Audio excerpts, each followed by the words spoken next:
Look around your feet. Your gaze turns instinctively towards the Ginkgo Plaza.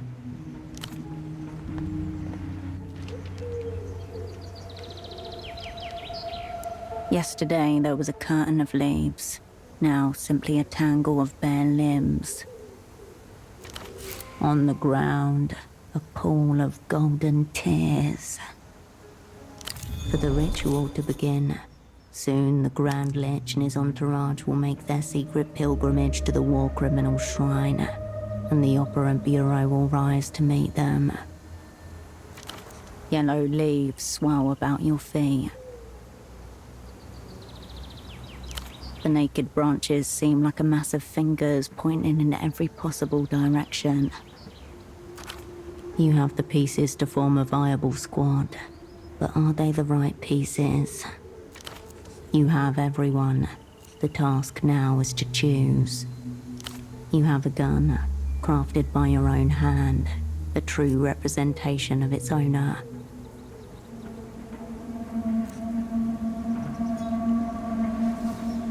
You have an ancient bomb, placed by your own predecessors. You only lack the means to make it reveal its heart. You have the means of metaphysical atrocity in your possession, but do you have the will to use it? You turn back to the ginkgo tree. Its branches spread into many futures. If you had time, you might count them.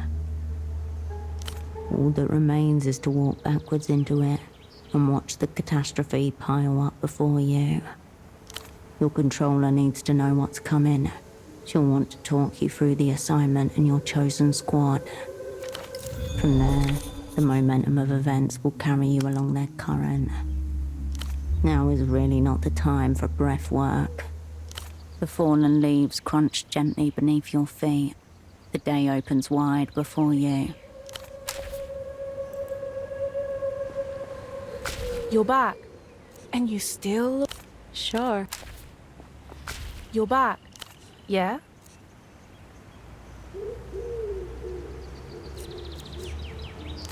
What did I tell you about your lying whore mouth? Shut it. Yeah? What? No, she does not. She knows us. She knows how we feel. She feels it too. Her voice wobbles. Poor thing.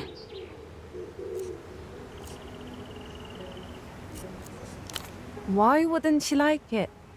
We practically are her. She's our friend. She's our friend. Her music knows us. She wouldn't know us like that otherwise. You're just wrong. What? Please, don't tell us we should be nicer to her. We've tried.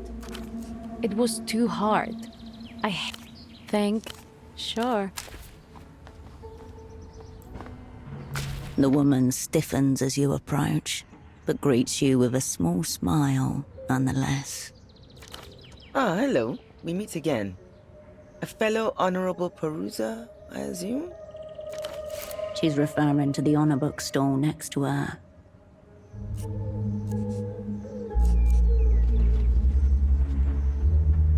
Isn't it? Any effort to make literature more accessible is to be admired, in my opinion.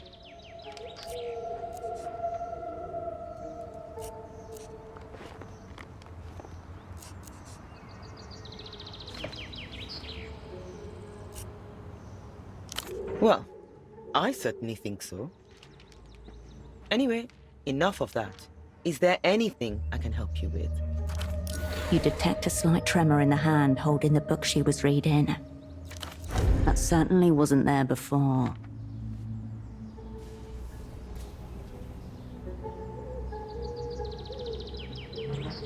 I tried to, but I couldn't finish it, which is always a sign. I aspire to finish every book I pick up. The writer clearly lacked intention and seemed incapable of inserting surface-level sense into his prose, let alone subterranean meanings worthy of excavation. Or those meanings were embedded so deep that she failed to dig them out. All Holocene did was hunt for meaning, especially, perhaps, where it doesn't exist. Yes, I wouldn't recommend it, but I'm also not one to discourage people from reading, even if what they read is drivel.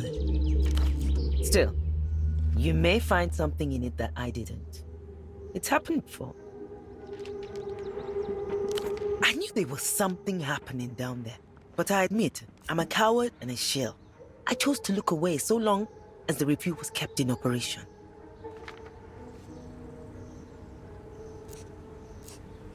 Gosh, you always seem so naive. I believe you, don't worry. Oh, are you alright? Do you need a doctor?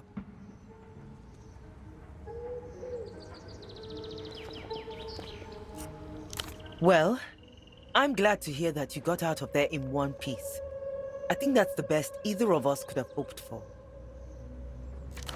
I deserve a much worse fate, she thinks to herself.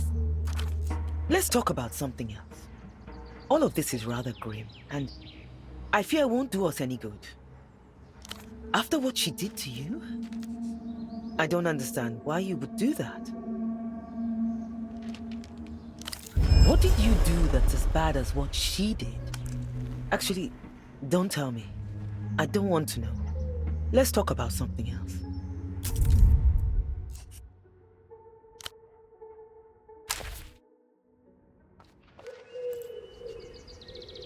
The woman's... Ah, hello. She's referred... Isn't it? Any effort to make literature... Anyway... You detect a slight... That certainly would... The writer... All those mean... All Holocene did was... Yes. Still, I knew there was something happening. Gosh, you always seem so naive. Well, I deserve a... let's talk about something. After what she did to you, I don't understand why you would do that.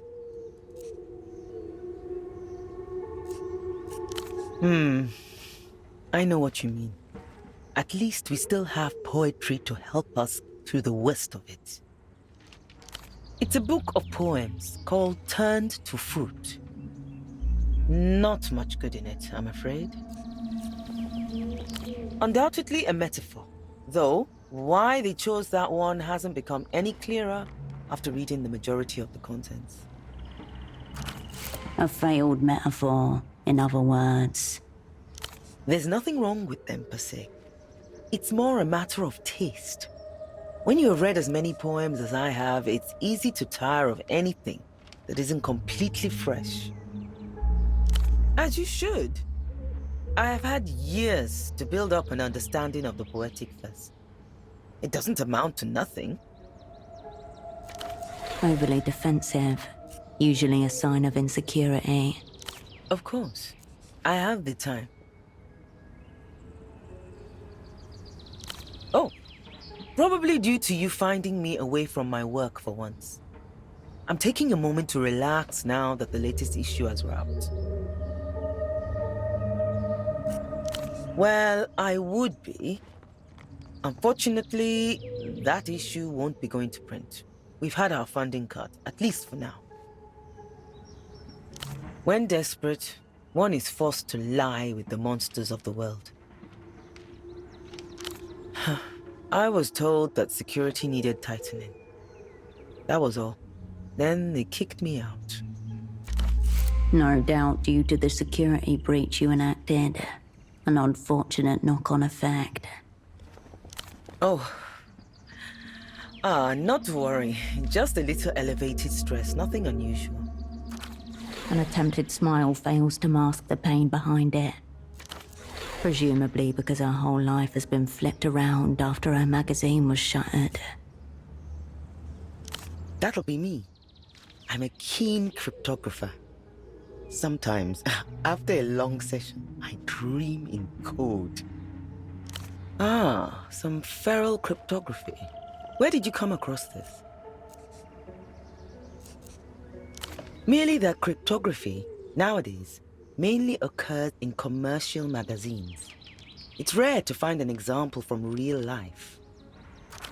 It does lead one to wonder where you've been wandering. Showing this woman the cryptogram has revealed far more than you should. Not very urgent trouble, I take it. Well, given the time, I would relish the challenge. Come back in a few hours. I should have something for you by then.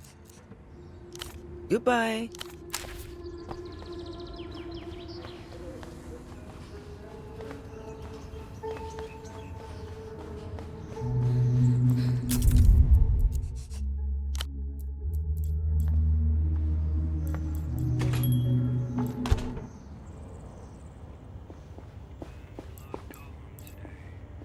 Operant? Something big is happening, isn't it? I saw how you dashed off towards Party Alley. You looked nervous. It had something to do with the ginkgo leaves. Operant, really? Right. I don't expect we'll be seeing you again.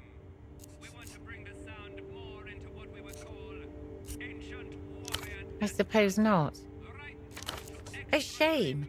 I know our relationship is strictly collegial. Still, I suppose I got used to seeing you around.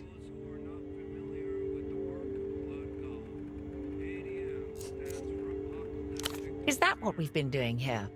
Speaking plainly, it seems to consist mostly of odd jobs. Here I thought I was signing up for espionage and romance. And instead I find myself replacing window glass like some kind of handyman.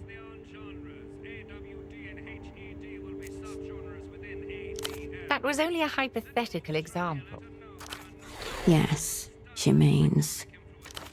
I suppose it was impressive watching you fashion a gun in my spare room there.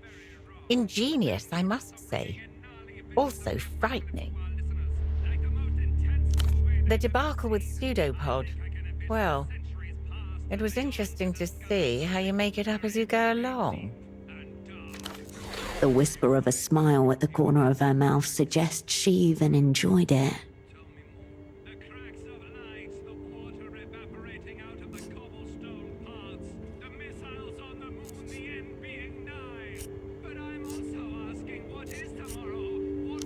Hypatia must mean something other than what I think it means. At least he's up on his feet now. So, where does that leave us?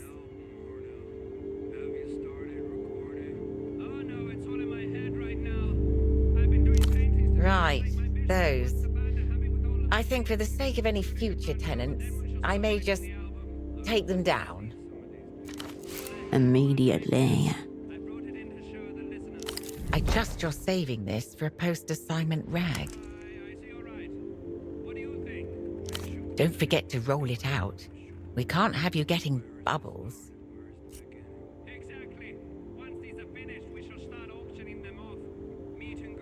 Yes. I suppose you're right. She takes a long, slow look around the little photo shop, as though committing it to memory. I've got a demented aunt with an apartment in the Hill of Pigs. I reckon she won't notice if I crash in her spare room a few weeks. Now, I expect you'll want to get some rest. Come out tomorrow, fresh.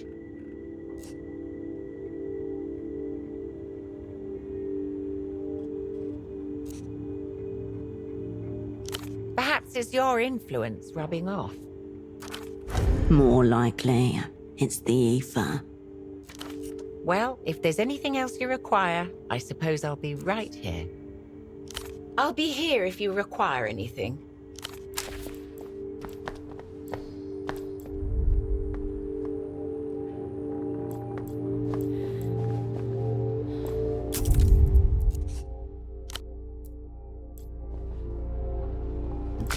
Raw information atomizes itself. On the other side of the world, a phone rings. Cascade.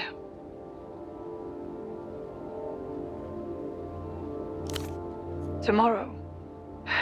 So that means you got everything in order. Plot, tools, squad.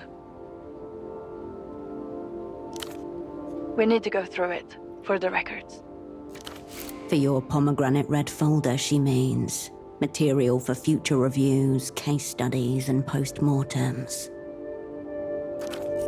Ready when you are. To your chosen four then. Let's start with the easy one. You, Cascade. You will be knight errant. To assemble and guide the rest. A tense in deep in your gut, as your name is committed.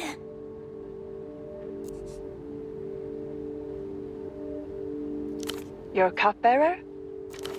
To stand by you, absolutely. Cryptonym? Very good. Your astronomist? To reflect things in a different light. Kindred. Lastly, your fool? For a reason known only to the knight errant.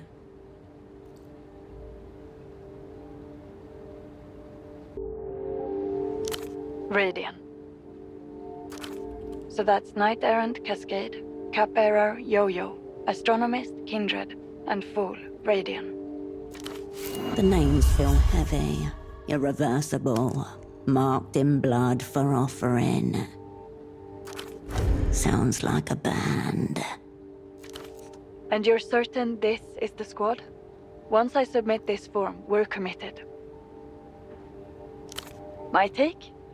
Yo-Yo is untested, bold, borderline, which may be exactly what this task calls for. Radian and Kindred are experienced assets who trust you implicitly, despite what happened 5 years ago. Though that comes with its own emotional weight, I would imagine. But this is not my squad, Cascade.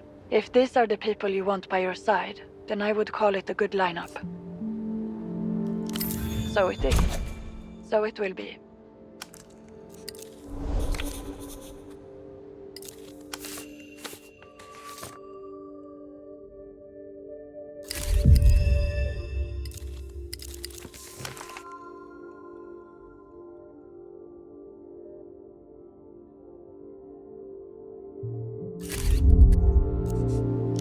Yes. What have you found out? Good. Very good, Operant. This is a lot to work with. Hold on. The guard detail. What do we know about it? All right. Here's my recommendation. Tomorrow morning, you, Radian, and Kindred will travel to the War Criminals Shrine by aero tram, as early as you can manage. Something like that, yes. Yo-Yo will follow later, on the same tram as the Lich and his entourage. Stuck in a metal box moving at 55 kilometers per hour in close proximity to the enemy. No way to call him back up. No way to jump out. You only know it's gone wrong when a body shows up on the other side, punctured and bloody.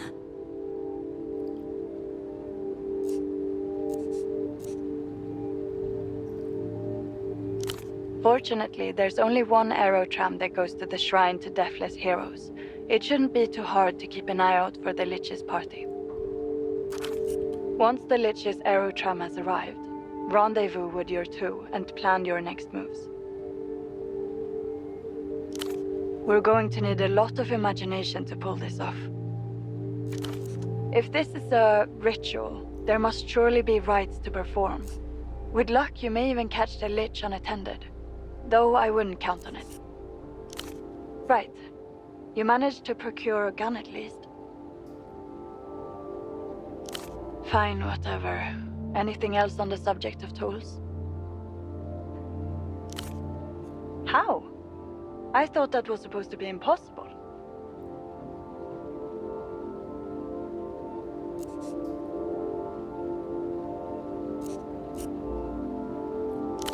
If I recall, the aero trams there have jukeboxes in them. I suppose you could rig one of them to play it, but I don't know, Cascade. Hesitation in her voice.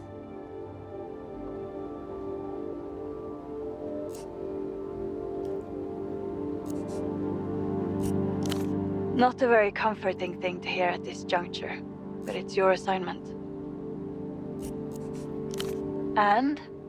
What's that got to do with anything? I'm happy for you, Brent. Very good.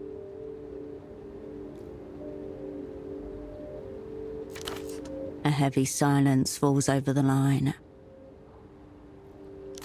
There'll be no getting out of Portofino by plane. The phones won't be safe any longer either. I can get you a boat.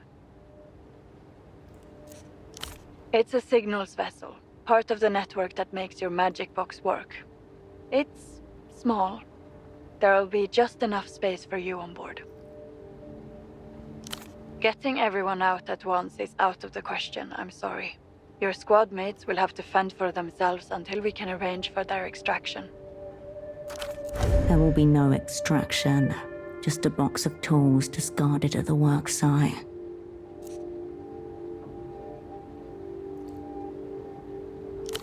There's nothing I can do, Cascade. We're making it up as we go along.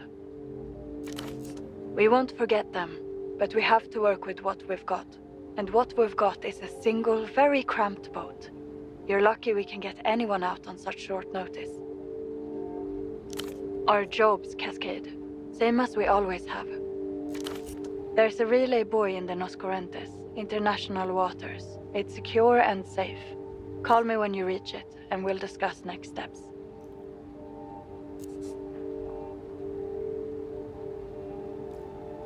A highly original thesis, also completely irrelevant now. Luck and skill, Operant. A click in your ear, a moment of silence, then the familiar hum, somehow more empty than the silence.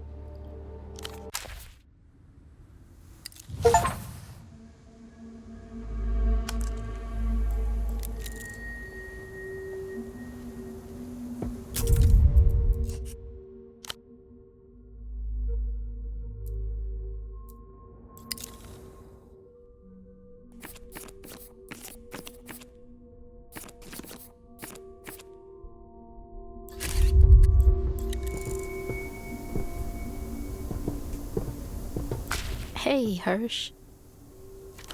Stiffly casual, hands stuffed into the pockets of a long raincoat which doesn't quite suit her. This must be Kindred's idea of undercover. She's dressed just like you when you first came to Portofino.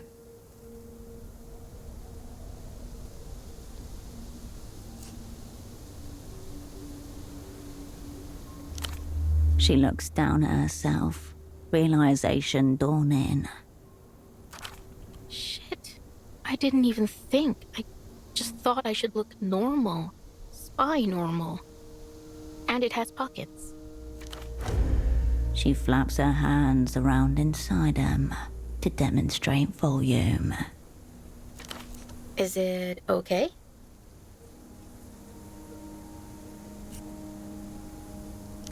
Her hair droops sadly. Oh, I'm sorry. Well, Yana's awesome. She so doesn't give a fuck that it's kinda comforting. And this is weird, but the way she talks reminds me of Tempo. Are they related? Blood all over the sofa cushions.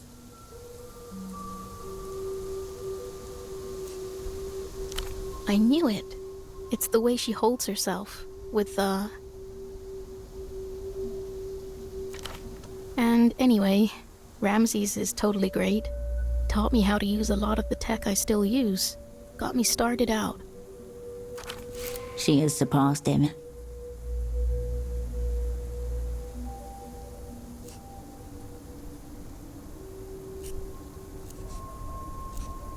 We've been chatting about it.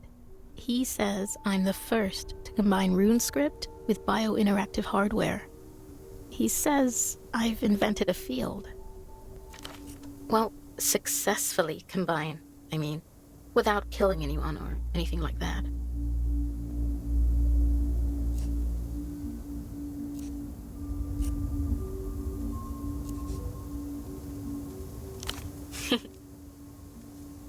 With me? What about Ramses? Ramses. Cool. Got it, Hirsch.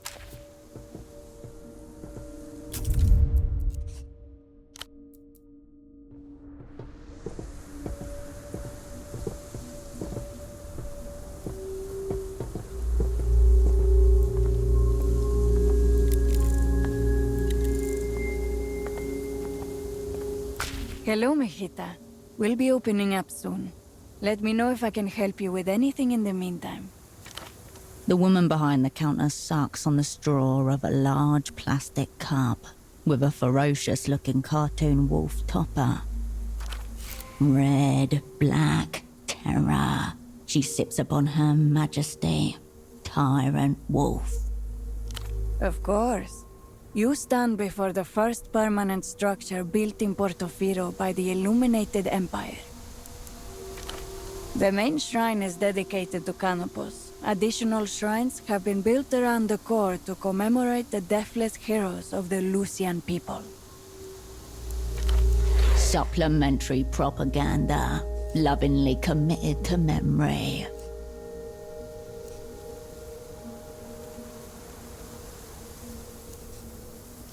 You asked for the rundown. Please be respectful. True fanatic detected. Be careful what you say and how you say it. You know how it is. You wake up one morning and it's like, what have I been doing with my life? Well, I came over from Luz in the 70s, and I realized, I'd really missed it. So I started visiting the shrine to pray and think and reconnect. One day, the old shrine maiden dropped dead in front of me, and I took that as a sign.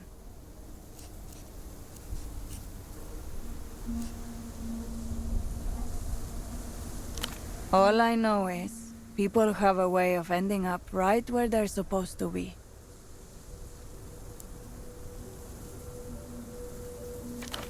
She smiles at you again, but her eyes are cold. Wrong. This hill is joint Lucian Portofiran territory, as per the Historical Properties and Heritage Site Agreement of 83. It is a symbol of mutual peace and understanding, and it always has been. Every day. And at home as well. I have a little model of General Silva's shrine. He's my favorite.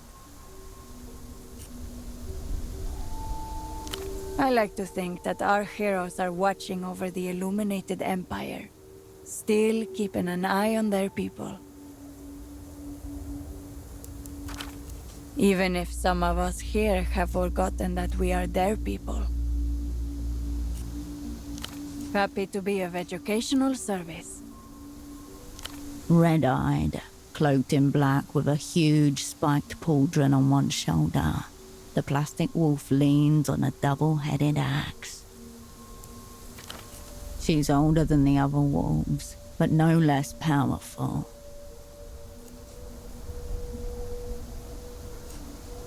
Only a handful were manufactured.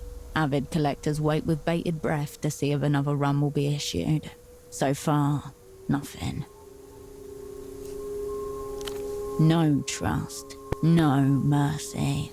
Her heart's petrified in her chest, a stony remnant of everything she left behind to stay alive. There's something furtive in her eyes, a hunted quality that feels wrong to see in a predator.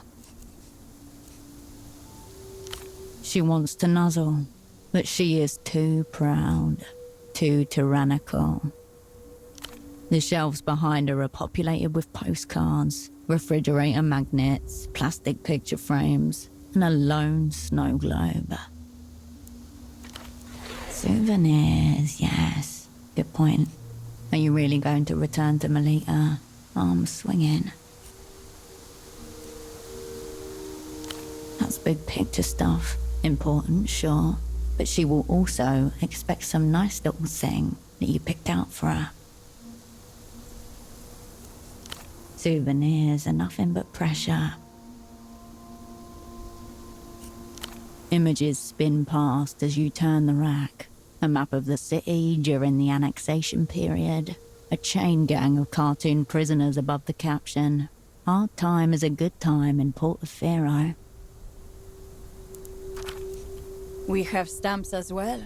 One for every deathless hero. Beautiful, isn't it?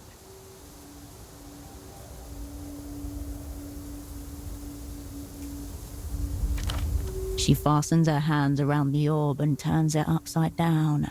Hundreds of tiny ginkgo leaves swirl around the miniature shrine within. There's even a little tram station. But flawed. See the main shrine? The flurry of ginkgo leaves settles, tumbling down the plastic landscape to reveal a clear view of the shrine at the top of the mountain. Incredible detail. Handrails, tools leaning on the shed, the gift shop sign. But the faces carved into the rock are featureless, unidentifiable. A shrine to possibility. A shrine, perhaps, to right now.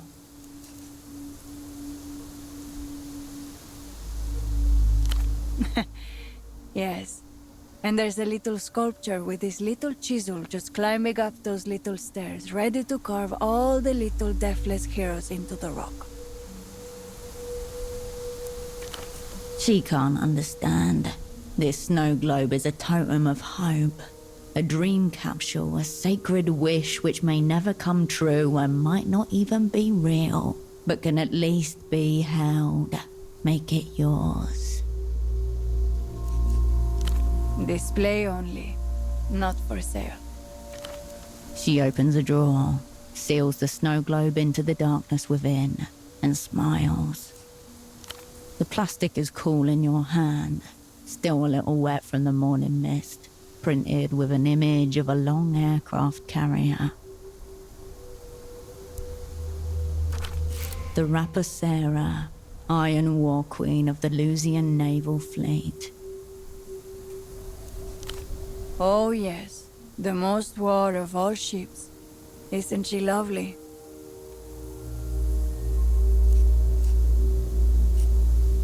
Because it is. A shining feat of engineering. Interested? She's on offer. There it is. This is Melita all over. Bring this back to her. The spoils of war. So will she. A good choice. It'll add an air of real majesty to any fridge. Of course. Cheap plastic, in varying sizes. None of them contain a picture within. It's traditional to leave a photograph at Canopus' shrine. The frames are just a medium for the offering. Canopus is the star of aging, wisdom, death. It guides us through the passage of our lives, always with us, even when we're alone or gone. It isn't really an unlucky star like some people say, just a somber one. Please place it at the shrine to Canopus and think of someone missing. Enjoy your visit. Hello again, mijita. Of course. Can I interest you? Enjoy your visit.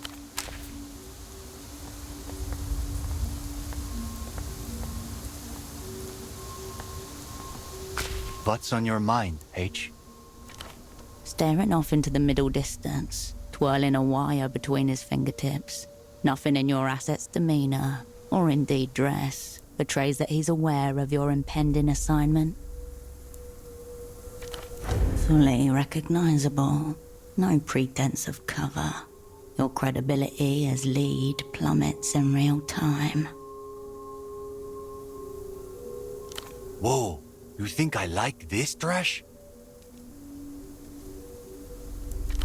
He changed his t-shirt.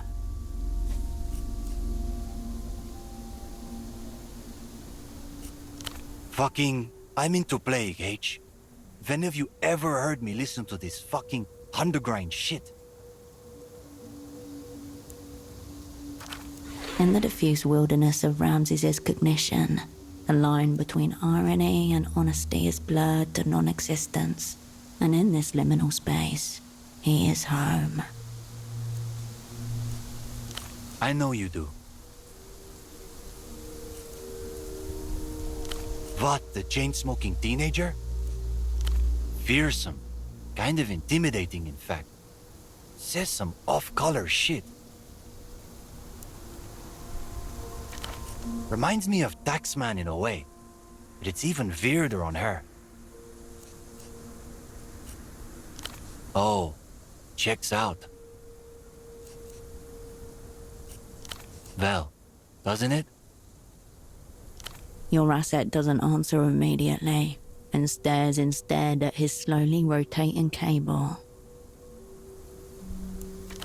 Shouldn't have brought her, Habibti.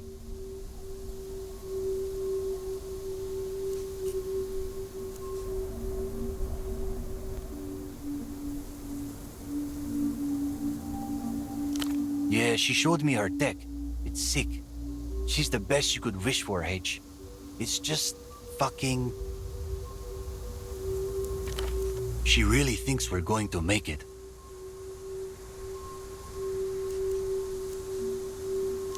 You and me, bound for the meat grinder, H. No problem. I'm down, H. But maybe you should. She might need the hang more than me. I'll be here if you change your mind. I am.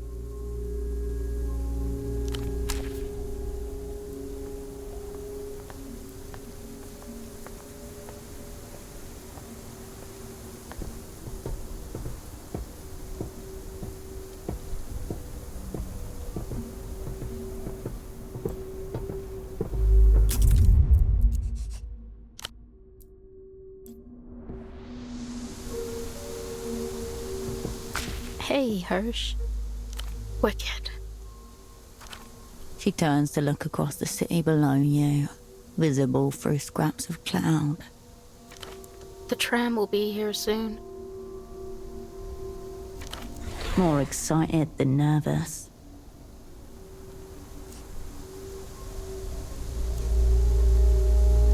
Yes and no. I'm just focusing on the assignment itself, you know? Not thinking about it. This is the way through. Fuck yeah, we are. You picture the vivid yellow of her new raincoat splattered with her blood. But, Hirsch, there's something I keep thinking. I don't think you should have chosen me for this assignment. All your assets in Portofino must have wanted to come, and I can't be the best. So, why me? Is that true? Hirsch, I always wanted to do something important with my life. Something with meaning. Her yellow coat crinkles as she folds, then unfolds her arms. Do you think you could put in a recommendation for me after this? With the opera, I mean. I want to join. She is principled, skilled, self-sacrificing, and the worst has already happened to her. Bring her in. There isn't. I want to work with you. The world's full of horrible bastards. I can't unknow that. There's nothing I can do about them in Portofino. Fighting them is the only reason to be alive. Remember at the end of Dude Army, when he finally gets the guys that killed his brother, and he has that big realization about how revenge didn't solve anything? 90 Portofino. Spring dawn filtered through the windows, promising the year's first beautiful day. You drew the curtains, turned on the TV. Your task: educate your young asset in the history of martial arts movies. That's not going to happen to me. I'm going to dance on their graves. I already proved I can do the advanced cognitive maneuvers. I can be like you, Hirsch. Like you, a self-loathing pity farm. Maybe this isn't Carolina at all, but something else which came back from the technoplane. Hirsch, you're looking at me funny. A lot happened. I grew up. I regret nothing. This is who I want to be. This is what I want to do. We're on a break. He doesn't need me anymore. And why does this have to be about him at all? It's me who's here. It's me who got picked up. It's me who wants this. Take me seriously, Hirsch. Hell yeah. Kindred and Cascade.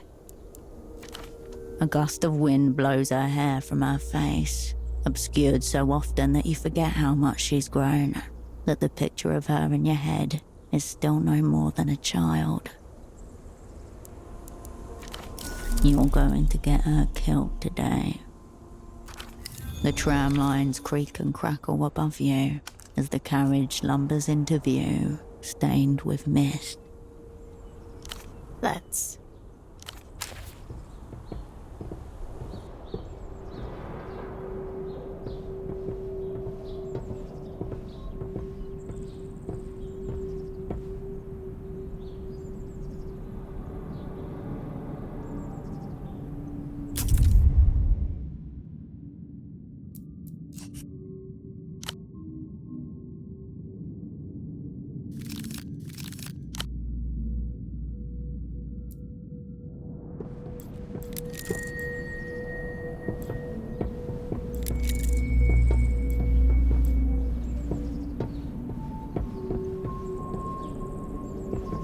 Embedded in the tram's back wall, a cracked plastic dome encases a single disc, surrounded by empty slots. The lock that was holding it closed has been bashed, broken, scratched jaggedly into the plastic. Fuck music. Someone's done the hard part for you. The way is open.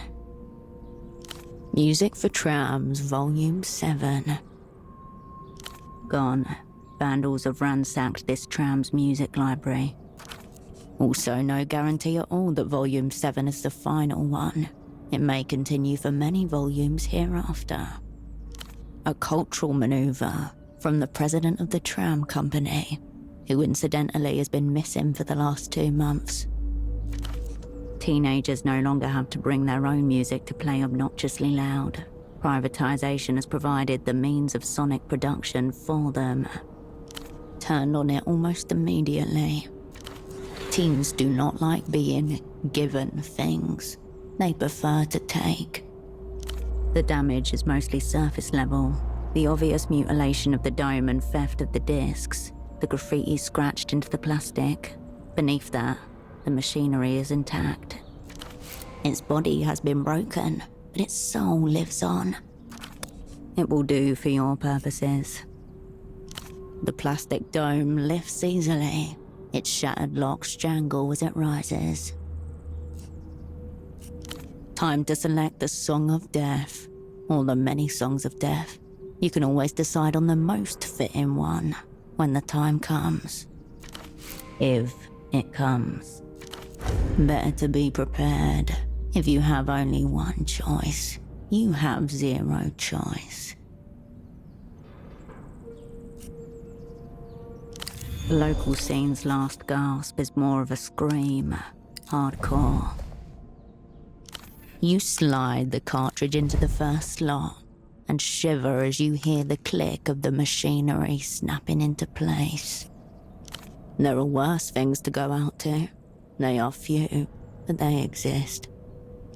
The orchestra is cued and ready.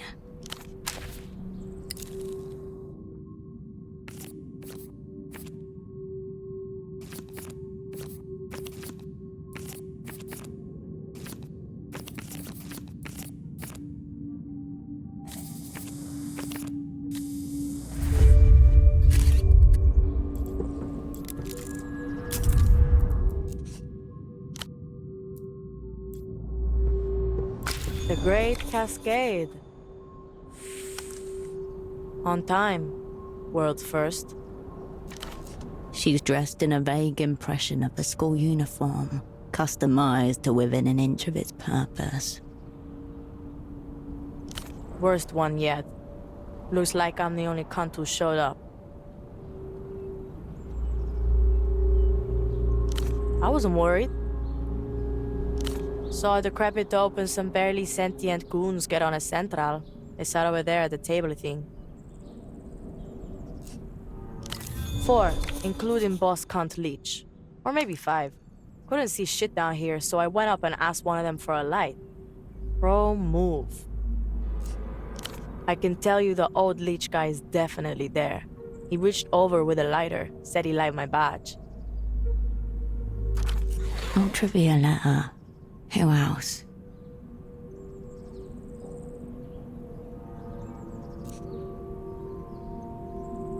Not all that. His hands were shaking. Took him 2 goes to get the flame up. But Cascade. That old Lich guy looks exactly like that old Dante guy Tempo was dealing with.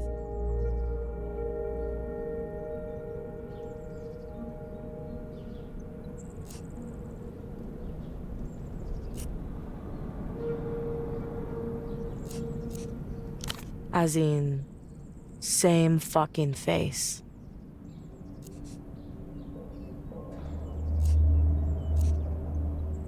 Lucky he's in prison then. Otherwise we'd be slapping both to make sure. Anything else, Capitan? You mean, what do they look like? Like hired goons, I don't know. One of them had a ridiculous coat on, fucking standard for these clowns.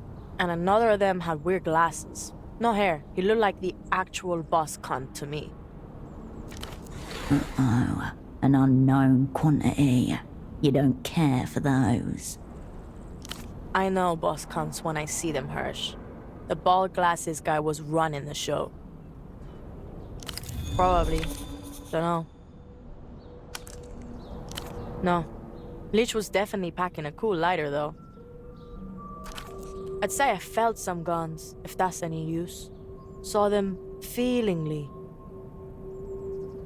Yeah, all around one table. Lichy by the window. They should have been spread out to cover off potential threats. I don't know, I wasn't watching them the whole time. That would be pretty fucking obvious. Could go either way. But if things go totally fuckward, we'll get our last licks in. Let's say that. They'll know what they killed. Say the word. Fingers on the trigger. You've got some kind of signal, right? If it all goes cunts up.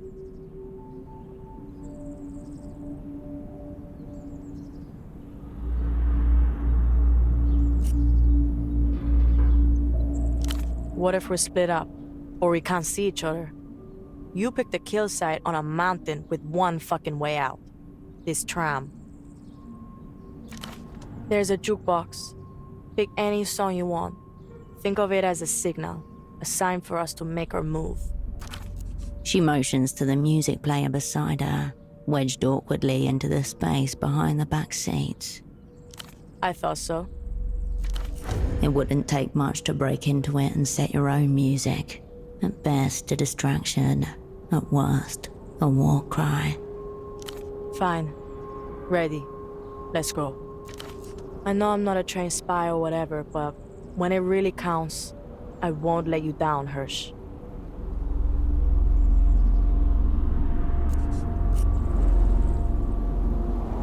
Her too. You think we'll be alright though, yeah? If you all make it out of this, it will be a miracle.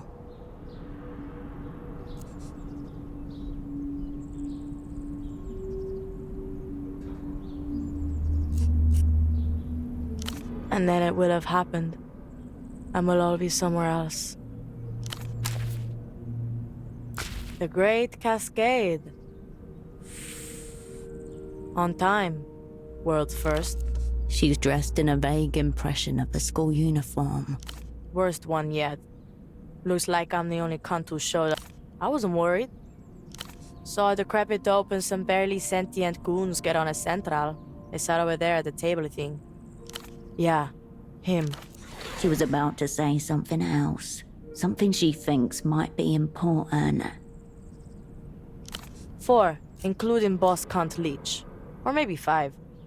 Could have been 6. How the fuck was I supposed to count? They were all like undercover. That's why I asked for the light. I've got tricks. The old guy reached over with a lighter, said he liked my badge. Ultravia letter. Who else? Yeah, there was actually her. I mean, Cascade. That old Lich guy looks exactly like that old Dante guy Tempo was dealing with. Big moves, bigger body count. I fucking approve. Anything else, Capitan? Keep your powder dry, Cascade.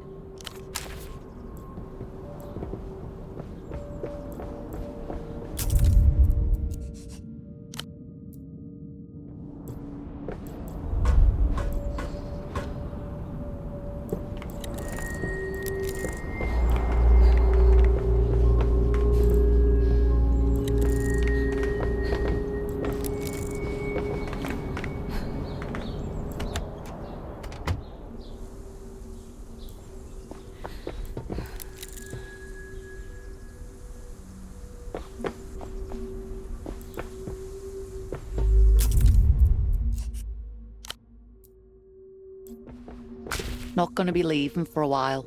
Sorry. Special schedule today. She takes short puffs on her pipe, like she's trying to make it last. Behind her mirrored sunglasses, she's around your age. Is she in on this? Paid off, threatened, fanatical? This is a normal woman, doing her normal job. She has no clue that she's just ferried up a contingent of the Weeping Eye. Some government types riding the lines today. I don't really keep up. I just know we don't leave until someone important looking tells me to. Then you got a long and dangerous walk ahead of you. Sure. You smoke in companionable silence. The blue smoke from her pipe and your cigarette mingle. What is the plan here, operant? Make it brief then. Your quarry's already on the move.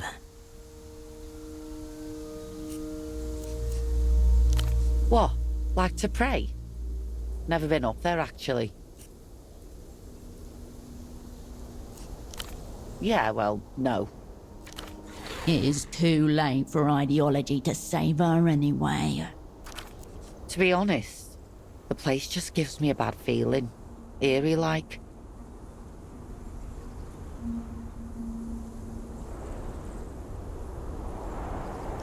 You mean aside from the diplomatic delegation? Because you don't see that every day. There was a schoolgirl who kicked off about not having a lighter. She kept screaming for one. I offered her mine, but she would only take it from one of the Lusians. You're all doomed. She calmed down after that, but how did Kid get hold of Ouroboros blacks? Hopefully a nicotine-addled teenager with expensive taste is what the Lich saw, too. What? Like to pray? 1 year, 3 months, 10 days. 4 times a day, 2 days off. To be honest, the place just gives me a bad feeling. Eerie-like. She puffs on her pipe for a long moment. No, I wouldn't think so. Said more for herself than for you.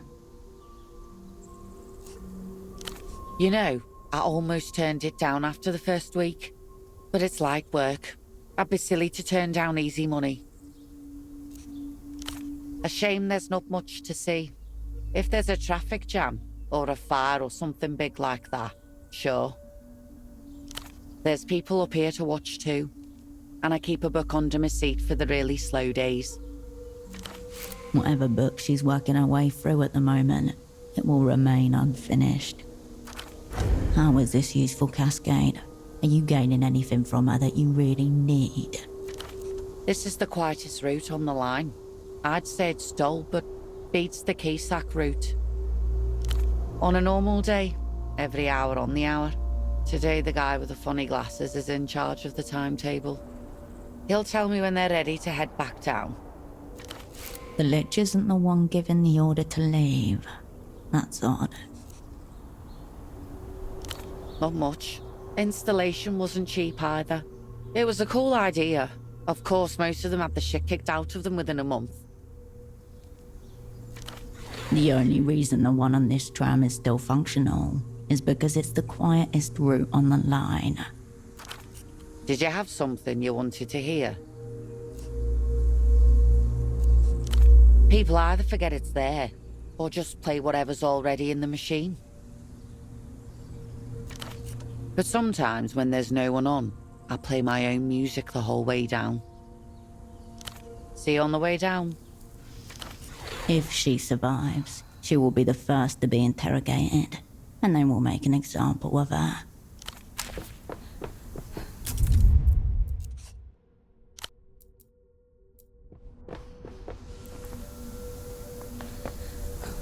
Hello again, mijita. Strong goon aura coming off this one as well. She's in on the Lucian scheme, whatever it is.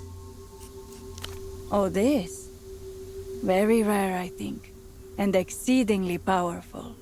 You'd have to ask my stepdaughter. She's the 66 Wolves expert in our home. No. Unless you'd be willing to do me a favor. Our groundskeeper's useless. He always seems to miss Admiral Regar's shrine. I bet he's missed it again. Would you mind tidying it up a little bit? Hector Rigaud. He led a group of brave freedom fighters and almost reunited this island with the Illuminated Empire back in 38. In the end, they were defeated in a last bold stand on the Hill of Peaks. Admiral Rigaud was posthumously awarded his honorary title and rank in the Lucian Navy. This is the Lucian version, sanitized and brimming with valor. It's yours. The shrine is just up the hill and to the right.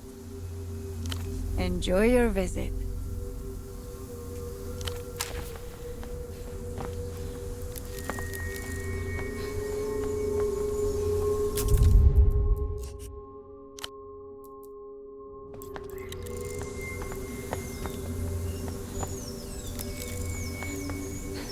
Your asset cowers before the shrine like a penitent monk, hands clasped. She looks up at the sound of your voice. The hue of her eyes has changed. Her pupils are an empty swallow in black. Something dark has risen within her, eaten all the color from her soul. He's here, Hirsch. Not the Lich. Don't you see him? Recognize him? The man over there, Lucian. I know him from my interrogation. It was him. Over there, through the trees. I'm going to kill him. Fuck the Lich. This will make it easier. Take out one of his fucking guards. You barely recognize her voice. emerging like a stranger's from a haze of red mist. Don't worry. It'll be easy. I can curse him? What the fuck? She pulls out a grey, saucer-shaped gadget from her pocket. Little bits of foam stick to it, and there are broken pieces at the side. She's torn it from something else. It's from the sleep study headset that you wore, the part that takes control over what you see and feel. I've modified it. Well, it tells the brain what to see, what to feel, what to do, right? So I click the sides here, and it thinks it's on someone's head. And it will tell the brain to destroy itself.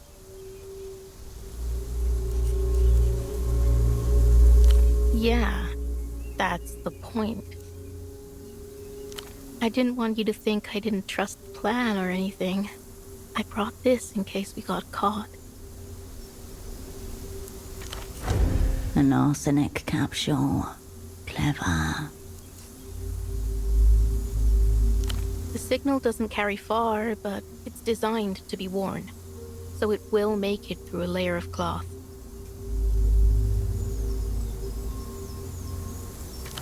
A reverse pickpocket. Devious, difficult. She can do it. Stop her. He may recognize her and sound the alarm. Come on. If he remembers me at all, it's as a scream or a bruise. I can bump into him, he won't notice. There may be one less Lusian to worry about if she succeeds. The odds were never in your favor anyway. Trust her to pull this off.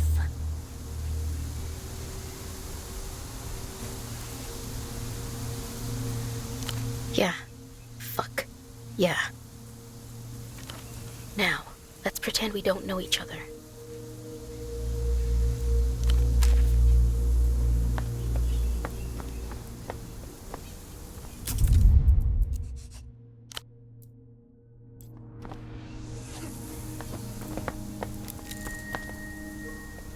Wilderness has gradually crept over the shrine, like the earth is trying to pull it out of sight. The facade bears many wounds, chipped stone, deep gouges, a mask of red spray paint, deaf to strange cousins.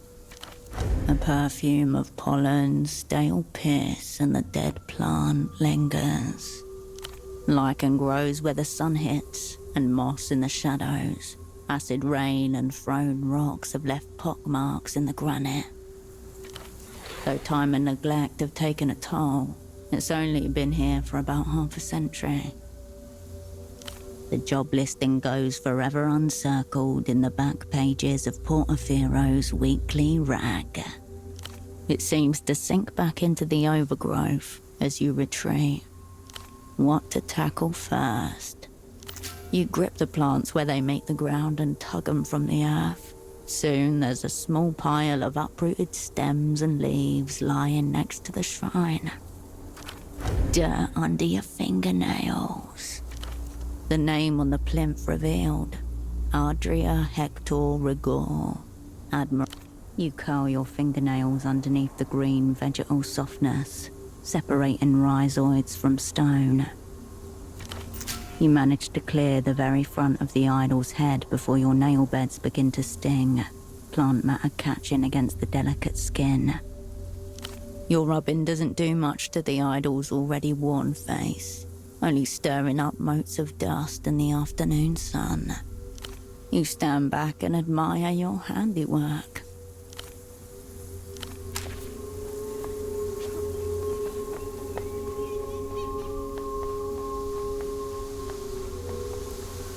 Did you have a chance to tidy up Admiral Rigau's shrine?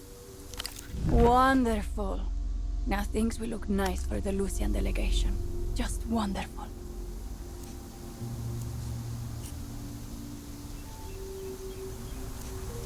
She'll get over it. It's just a cup. You weren't able to collect all 6 of the cardinal wolves, but at least you got the coolest and most collectible one. Can I interest you in anything else? Enjoy your visit.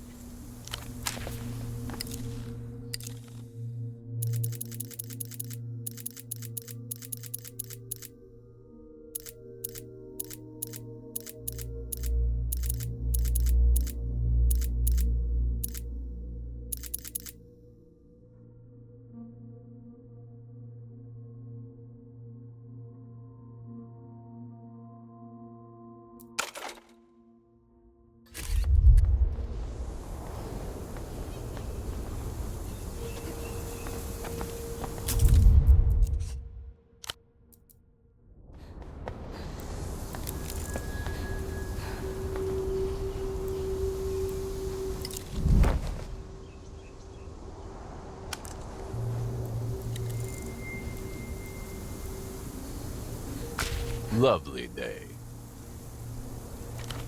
This might seem like a rather odd question, but are you by any chance ill? That voice, it wafts out to you from some obscure recess in your memory. Not any dream. Carolina's dream of her torturers. A hand slaps away the vomit that coats your face. Obscured in the nightmare, he now stares at you with a calm smile. Is something the matter? I was just asking if you were terminally ill. He tucks a strand of dank hair behind his ear and pulls softly on his cigarette.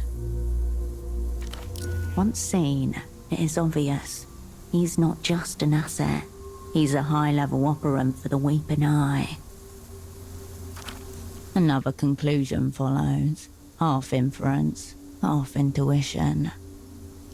You look at your enemy for the answer, and a sardonic smile answers you. He's known from the beginning. And if you have been spotted, so have your assets. Your mind flips through the possibilities. It is happening. The pain just hasn't hit yet.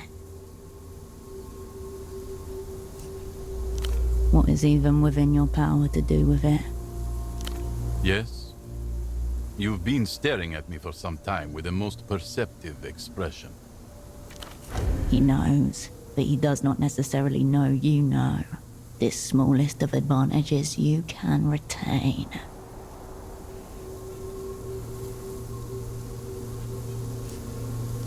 Has all this talk of death frightened you? Is that it? Yes?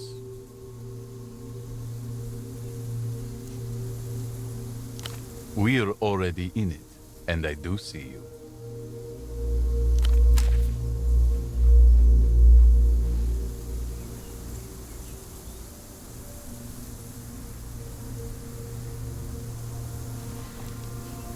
The vending machine hums as if it were in prayer. It wishes to be left alone, but can see the devious intention in your eyes. Stealing from it is just. It would only be the machinations of capital that it brought to this place being active. You turn, the wind rustles.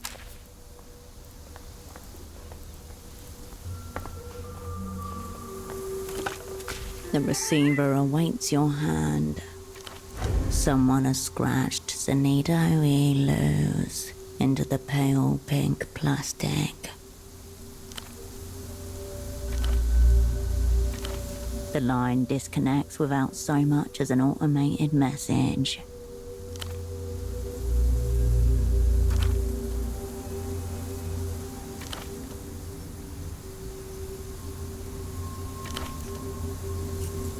The receiver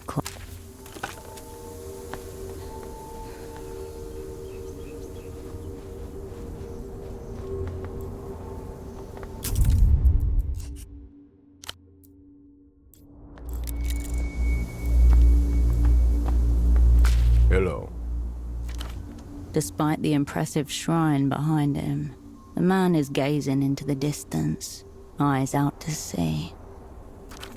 Large coat, Lusian accent, on guard at the steps. Obvious Lich goon. The ocean writhes horribly in the distance, each miserable droplet stained with the tears and piss of 1,000 fish. Hello. Do you mind if I ask you a question? Do you think everyone knows how to make hot chocolate?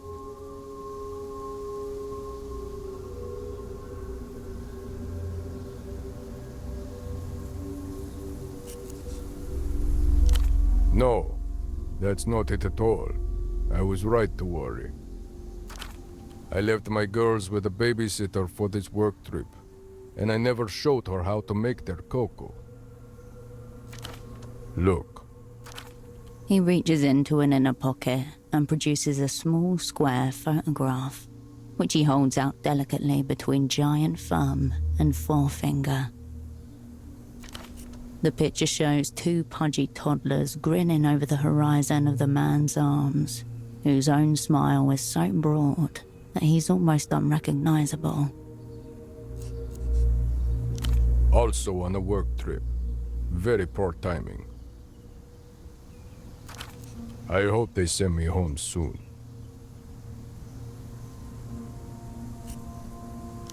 Three parts milk, 1 part cream, 5 squares of dark chocolate, a little honey.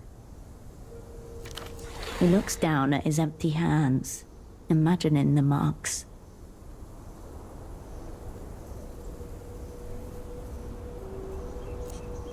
My girls wouldn't stand for it. Thank you. Yes, good day.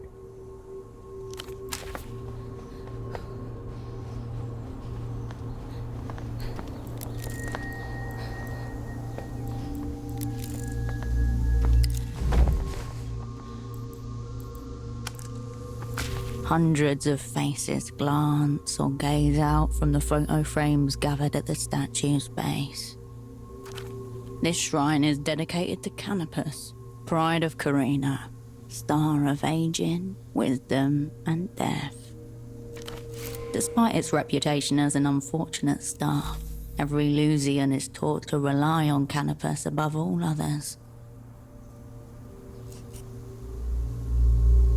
The shrines here are built atop the core of an ancient shrine, one of the first to be consecrated outside the Illuminated Empire. You are standing before that core, now a stranger on its own turf. Though it may be half forgotten, it remains the core, the center of a nuclear meltdown, a mass of corium long since cooled, pulsing still with elemental dread. Not all can bear the approach. Make this boss star close, gang. That would really fuck the Lusians off.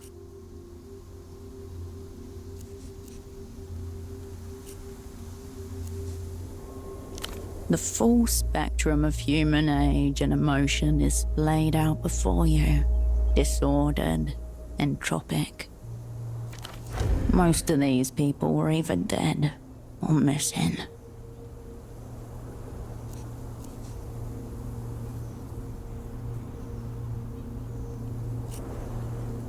The audience are seated and hushed.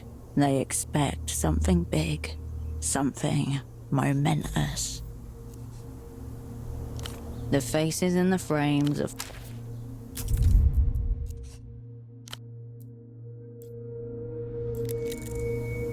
you loom once more over the shrine and its congregation of frames. You find a gap between the sea of frames and delicately set the photo down. You all seem uncomfortable in a crowd.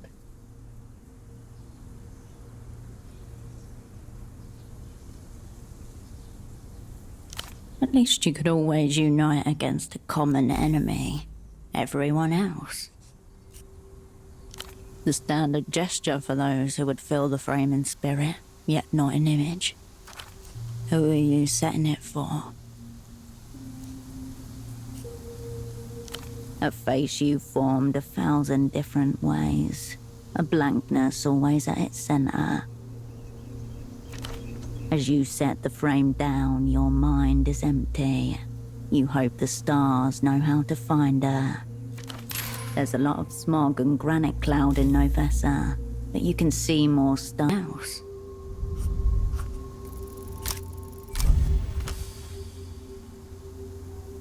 You gaze at the statue rising above its static congregation of true believers. You have no one behind you, yet still, you find the words. This seems to get the stars' attention. You feel a subtle gathering of light across your form. Curious, questioning. Who are you? An envoy of the Shadow War. Hello, Cascade, comes the faint reply. We've never seen you around before.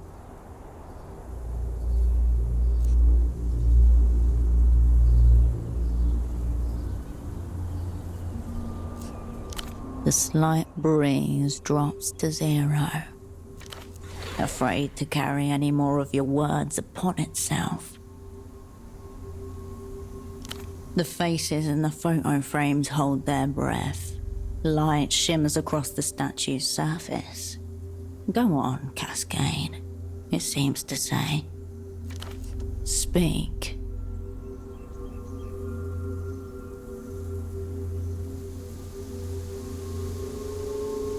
A cloak of luminance. The prayer for the core has been transmitted. For now, silence is the response. The faces in the frames are forced to watch you go.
Head bowed, one hand raised and held against the statue in front of her. The woman in the military coat murmurs softly. The posture suggests prayer, but a violent one. Every muscle clenched and quivering. Severidad, embriágame de vuestra fuerza, alumbra. Y vuestra visión. Yes? On the statue, a smear of fresh blood from her hand, open cut on dirty stone. It's nothing. I cut myself. Rock's sharper than it looks. That stone is smooth. She did it to herself. Why does this matter to you?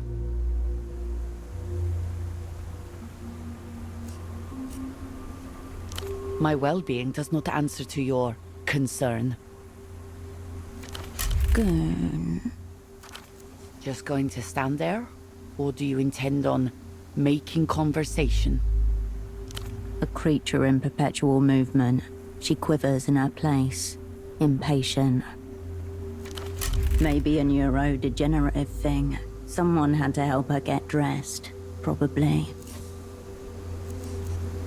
A snarl twitches through her features, almost lost in the chorus of ticks and tapping. I am paying what is due. Respect. Yes.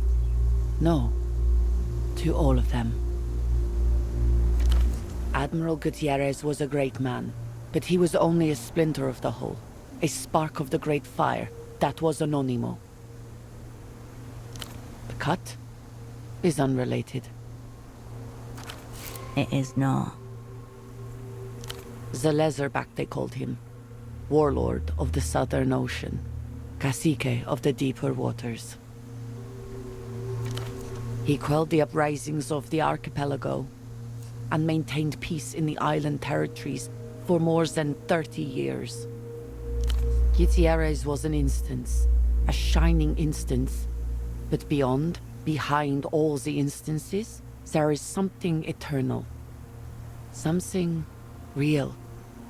The Leatherback, he quelled the You're missing the point. Gutierrez was an Nostrils flare, foot taps, her arms cross and then uncross again.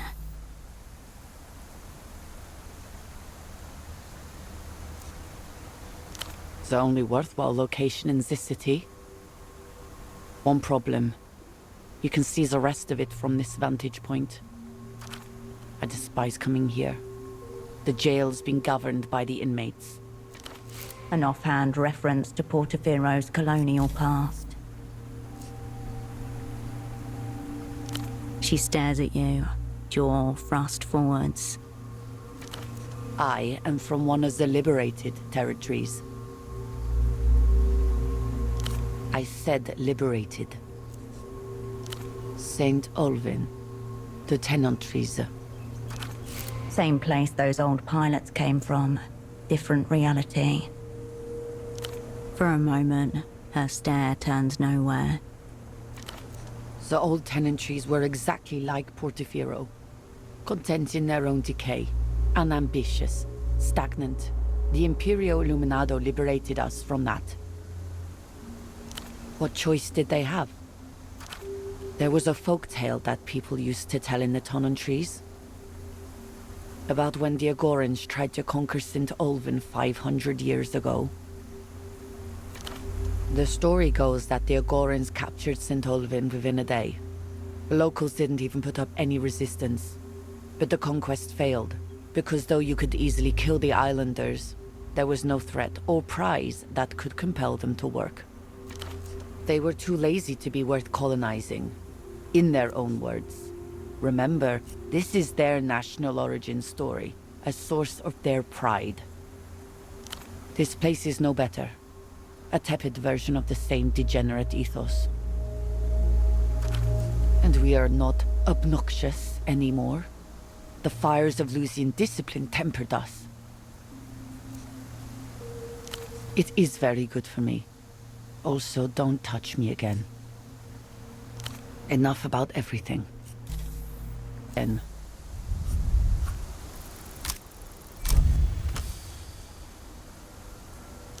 The blood on her hand is a desperate attempt to bond with a heritage not her own. I am one. They made me one. Little whore. I don't have to listen to the words of some Portoferan.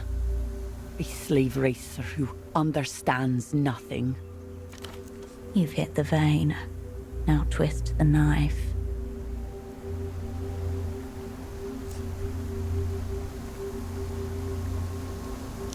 Fool. I don't presume to be equal to the heirs of Anonimo. They are obviously superior. That is as it should be.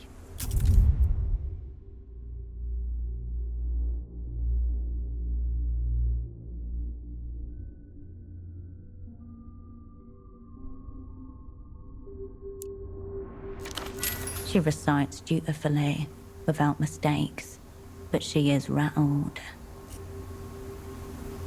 I will bleed harder, not faster. She gives you three sharp, militarist.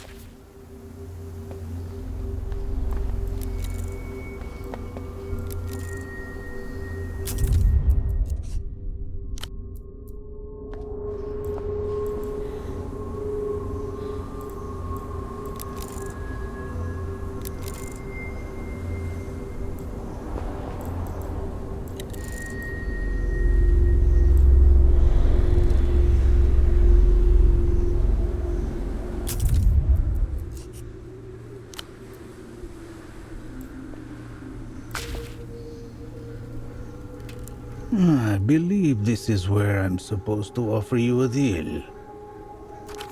The old man sways slightly as he studies you. Far below, the rooftops of Portofino glitter in the morning light. And somewhere beyond them, the shores of Leluz. The moment crystallizes, the world is empty save for you and your enemy. Whatever you want.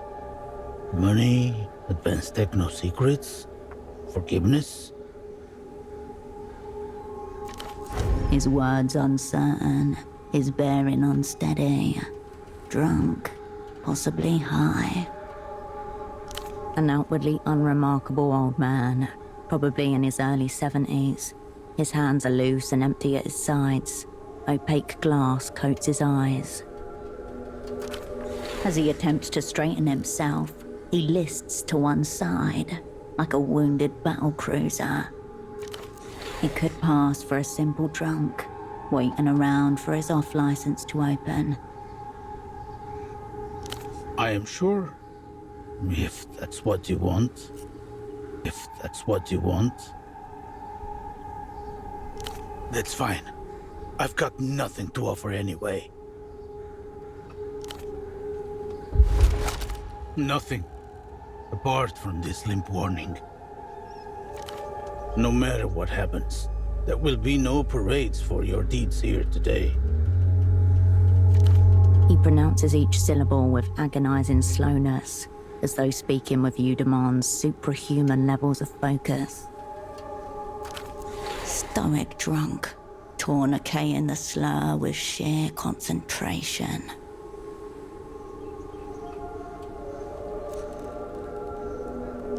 Parades, people marching, confetti, floats and things.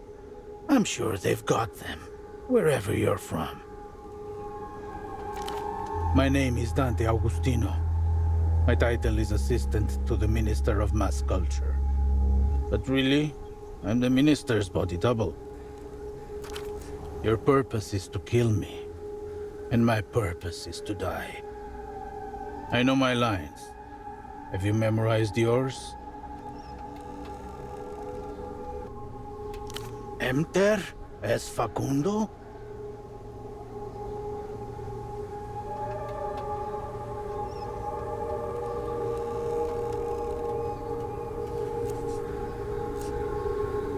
It seems no one's going to get what they hoped for today. Sometimes it works out like that.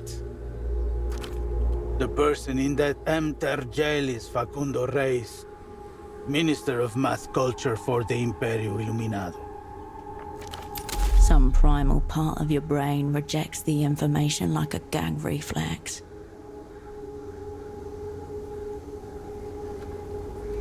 The art of dying is a lot trickier than people realize. I've been practicing it since a boy. My first mock assassination was at age 15. Would you like to hear about it? I'm reciting a poem in front of all the other boys. One I've been preparing for weeks. In slumber did my eyes alight.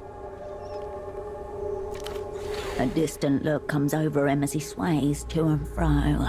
One foot in the present, one in the memory. A man stands up in the second row. He draws a machine pistol from his coat and opens fire. I drop screaming to the floor. I quickly realize two things. First, I'm not dead. The shots are blanks. Second, my mouth is filled with the strangest taste. The death cocktail. What the brain fires to prepare itself for imminent extinction. Dopamine, adrenaline, DMT, endorphins of every flavor and hue. Since that day, I've tasted it more than 200 times. I can feel it gathering on my tongue right now. See? Like metal dissolving in stomach acid. Are you nervous? Don't worry, it's normal. You do believe me.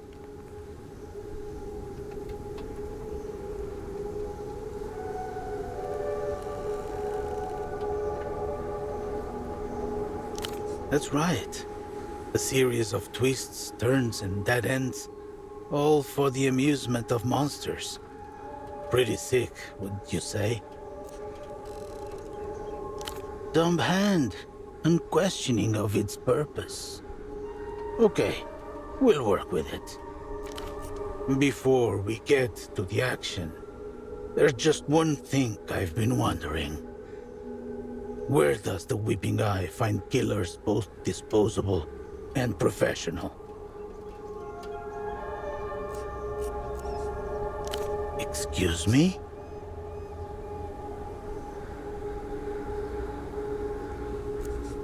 Please, this is unbecoming of both of us.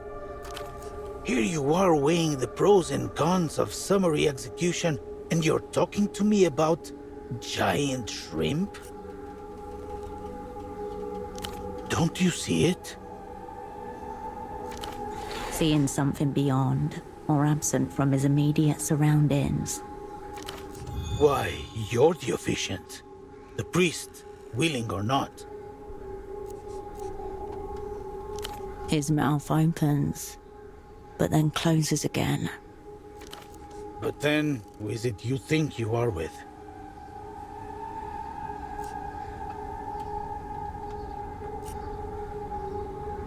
The communists? Intriguing. Let's keep the questions coming if you haven't got anywhere else to be. How long have the opera been in bed with a Weeping Eye? No. I think you've got our lines backward. It should be you explaining this to me. Of course, it makes a certain sense. Better optics, for one. The operant bureau is plunging in the rankings with each passing moment. Relegation zone coming up. Well, not me. It's poor Facundo they've got it in for. But don't tell them that. This whole ritual is Tesoro's darling. A techno-political sacrifice. A chance to knock off a hated rival. You're simply the hired knife.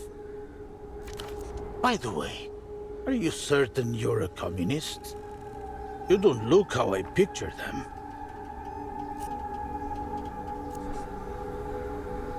Psst, keep it down. I expect he's listening to us right now. Best not to offend him with your ignorance. Tesoro Buendia is the chief of the Weeping Eye, one of the Anonymous oh-so-honored imprints, and one of the most feared men in the Imperio Iluminado. I think your people call him the 100-Eye Golem. And I'm quite certain he knows who you are. An awkward situation, I bet. Great question. Keep going.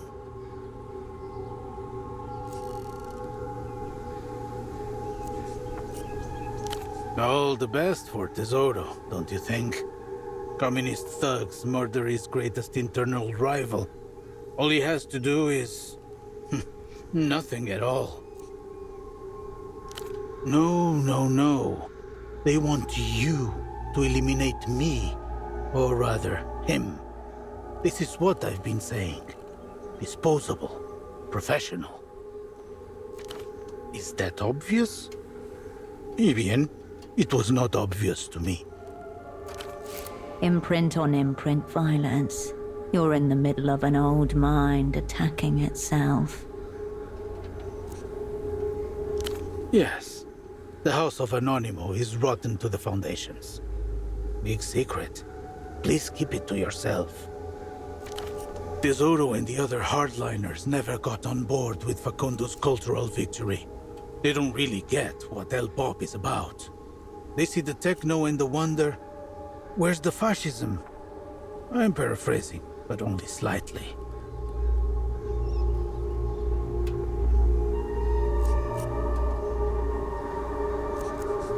Maybe it was meant to be a surprise. In which event, sorry for spoiling it. This old fool just wants to live. He's just trying to get under your skin. The question, as I see it, is whether you'll play the part that's been written for you. Of course, we could both just fuck off. It seems like a contradiction, doesn't it? Must be more trained killers in the world than I've imagined. Or maybe I overestimate the Weeping Eye's commitment to quality. He seems to be perplexed by his own question. Speaking of, there's a soda can on the front of your gun. Just so you know. Oh, sure, absolutely. I've established that my role is to die. But what about you? Your gun suddenly feels heavy. Or is it your hand that feels weak?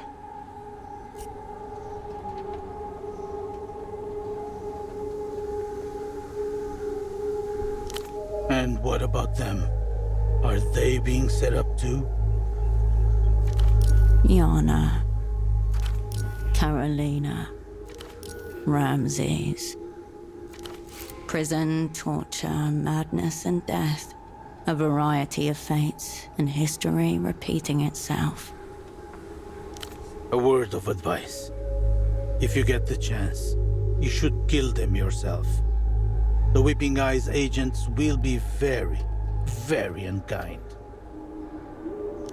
Because Facundo told me.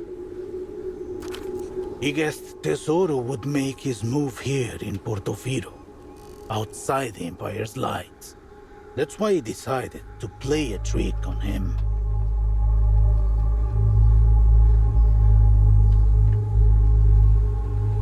Correcto. He worked it all out with some local smuggler. Or was he a bootlegger? Either way, very clever with connections, Facundo. That's bad news, my friend. I would say Tesoro's way ahead of you. In retrospect, I wonder how many times have Anonymous descendants played these sorts of games with one another? Maybe we're both part of another secret lineage of which we're unaware. In any case, I was bred to oblige. What about you? Free? He blinks rapidly and nods as the concept sinks in.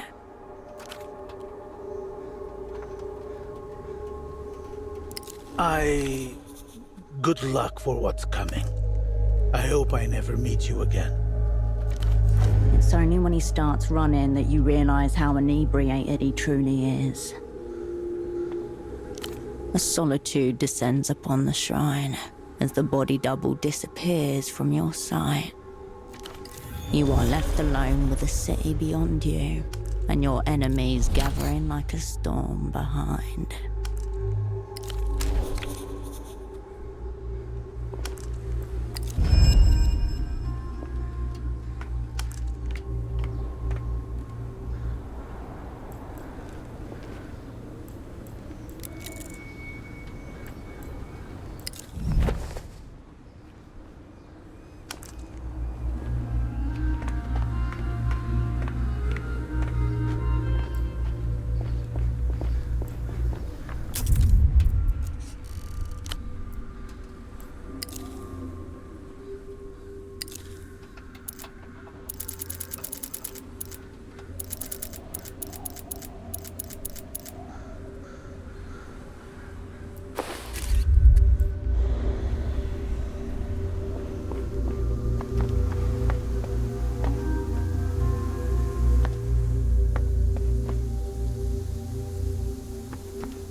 Dull the blade and unsteady the hand. The Great Cascade makes her appearance at last. Before you, a heavy-set form flanked by two minions. His eyes are scattered into the insectoid ovals of his six-lens spectacles, his lips pursed in irritation. His voice a 10-ton weight. Here we go. Actual boss cunt. The old man you spared lies dead at his feet.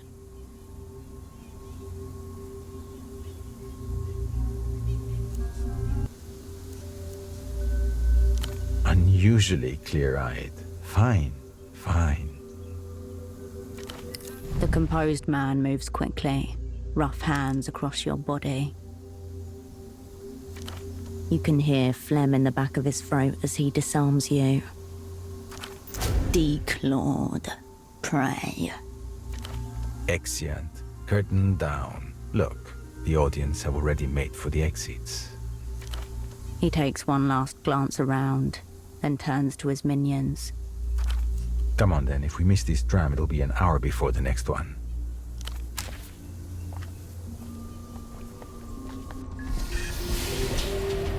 Perhaps someone should go down and check on Boris and Irina.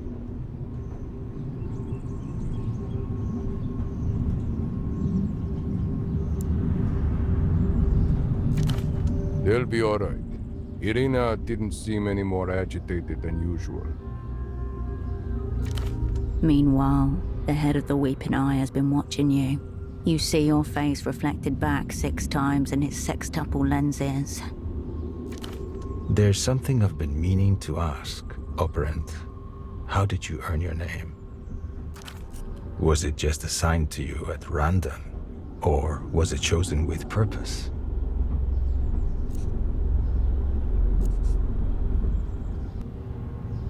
Which makes me wonder, have you grown to fit the name? Assignment compromised. Rating catastrophic. The day is lost. Time. You need time. Keep them engaged. Keep your eyes open. Every moment you breathe is a victory. I only ask because there is one thing that's been bothering me. A niggling matter I was hoping you might clear up. My name. More precisely, that name the Opera has seen fit to bestow on me.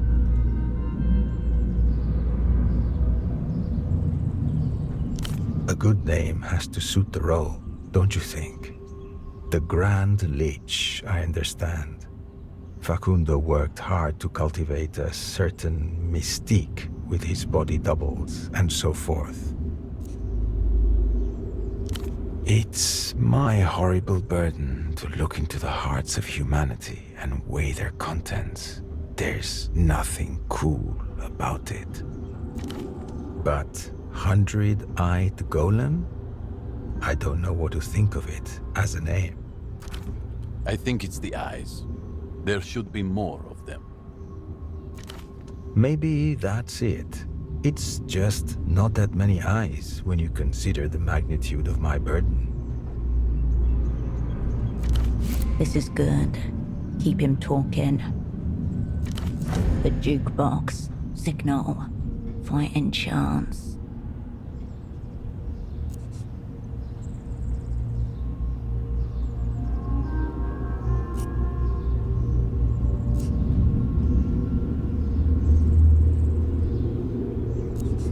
Too obvious, though, now that you say it out loud.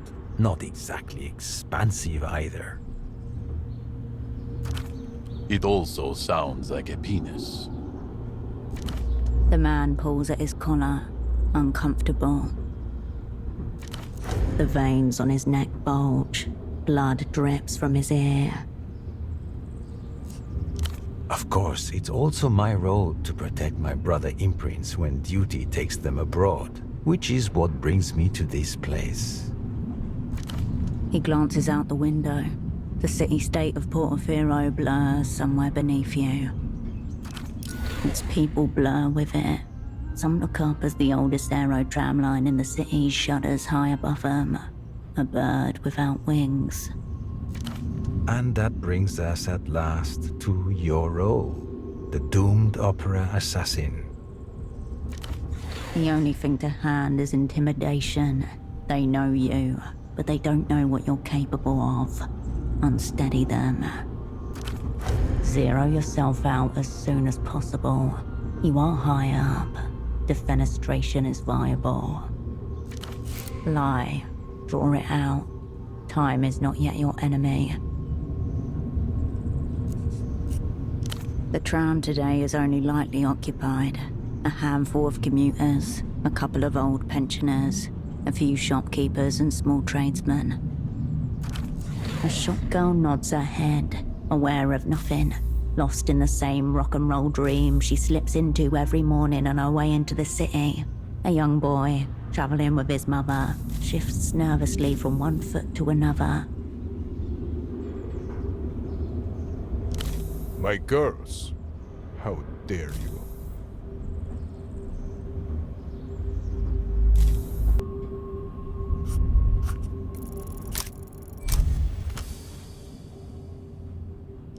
The Lich at the shrine was nothing but a simulacrum against falsehood. Reality is the only card left to play. That's all right. I think it still counts.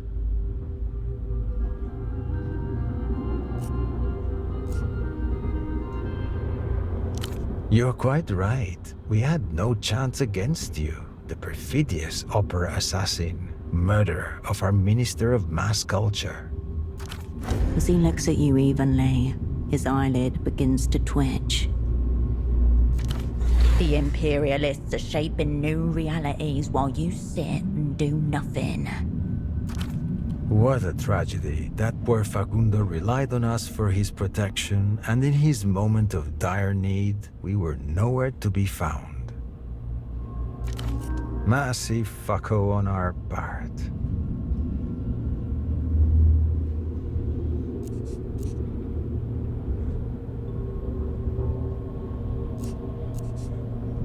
Please, Operant, explain the joke.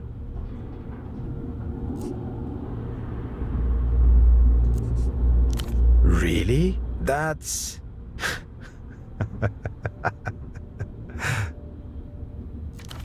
The kind of laugh that compels others to politely avert their gaze. Suffice to say, you've got it all backward. Facundo may have gotten himself detained by deviant accountants, but... excuse me. But your Grand Lich, our Minister for Mass Culture, has just been assassinated by communist fanatics, led by yourself. Dread, realizing itself as vomit rising up the back of your throat. A shame that you flinched at the critical moment.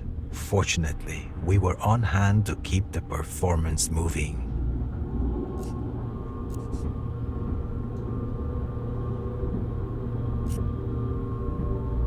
A movie, yes. An overlong documentary, 4 or 5 parts, I'd expect. Behind the man's gaze, the world turns against you. In a few hours, we'll be in Cicatriz Frontera. There will be state media and propagandists from across the Imperio Iluminado waiting to record your arrival. They'll expect a more convincing performance than what you managed up at the shrine. Max will make sure you're camera ready. The composed man nods and gives you a sad smile. This prick still has our gun. When the moment comes, we jump in first. Your show trial will be compulsory viewing, I expect. The finale and the live executions will be a public holiday across the illuminated empire. What about your friends? Do you not owe them for everything they've given and are about to give for you? Beneath your feet, Carolina trembles under her see-through coat. A few meters away, Ramsey shifts uneasily from one foot to the next. Wait, there, at the far end of the carriage. A familiar face, watching you with that impassive stare that teenage girls are the natural masters of. Your controller was right. Yana has eluded the weeping eye's gaze. To them, she's simply a teenage delinquent, skipping class for the day. A knife in your boot. You can turn this around. Gang. Gang.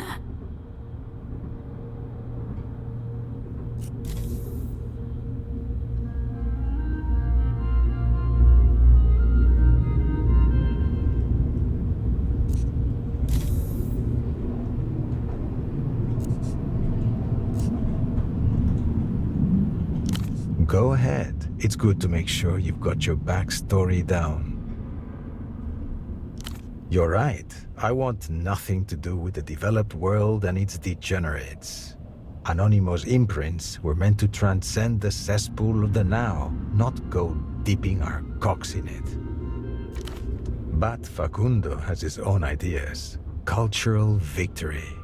Pop music, space concerts. Bleh. Something about the way he says the name, Facundo.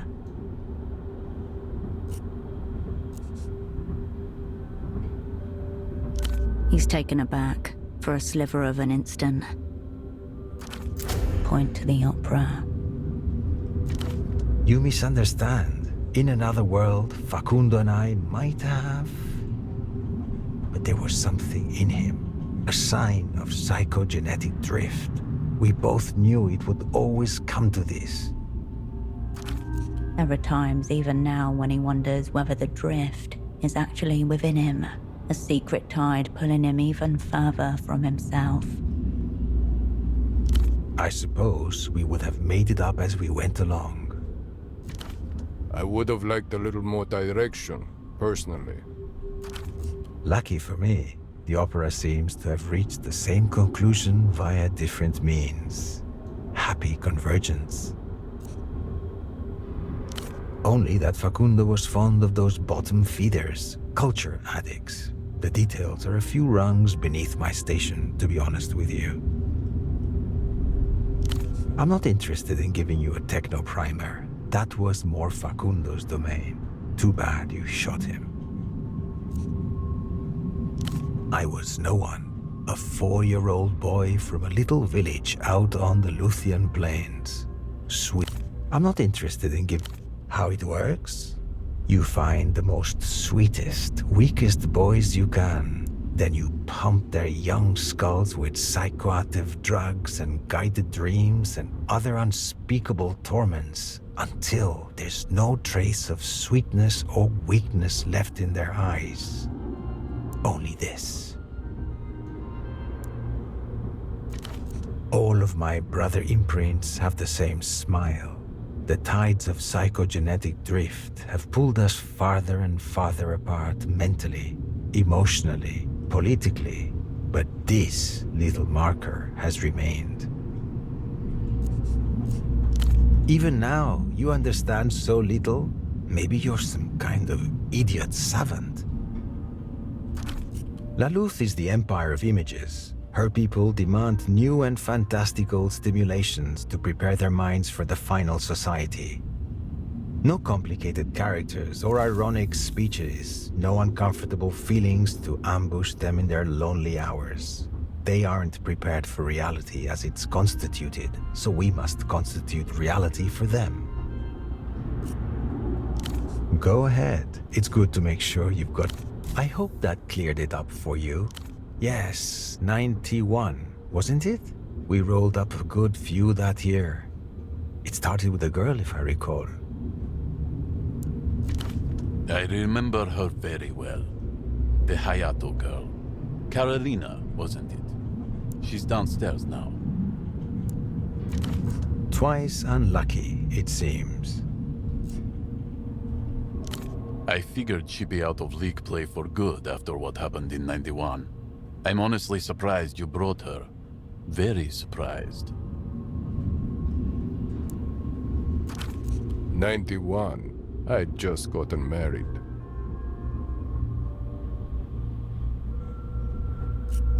Tempo.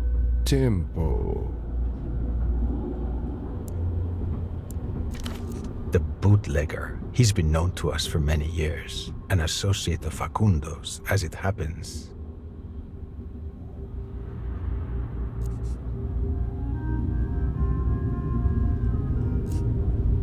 Not to worry. Your signed confession speaks vividly of his contributions. Right. Irina and Max handled that one. Downstairs.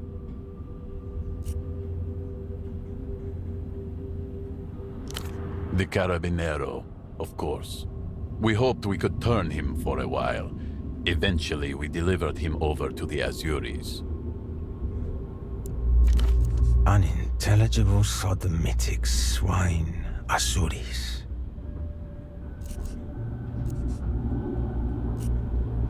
If memory serves, apart from the Carabinero, there was very little interesting about your friends. I ordered them set loose.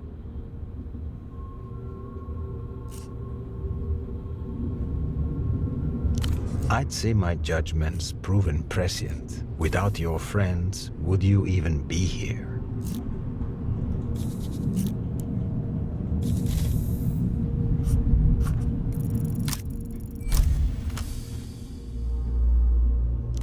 Ultimate gang move. Set 'em free. Your friends are you, each a separate limb of the whole.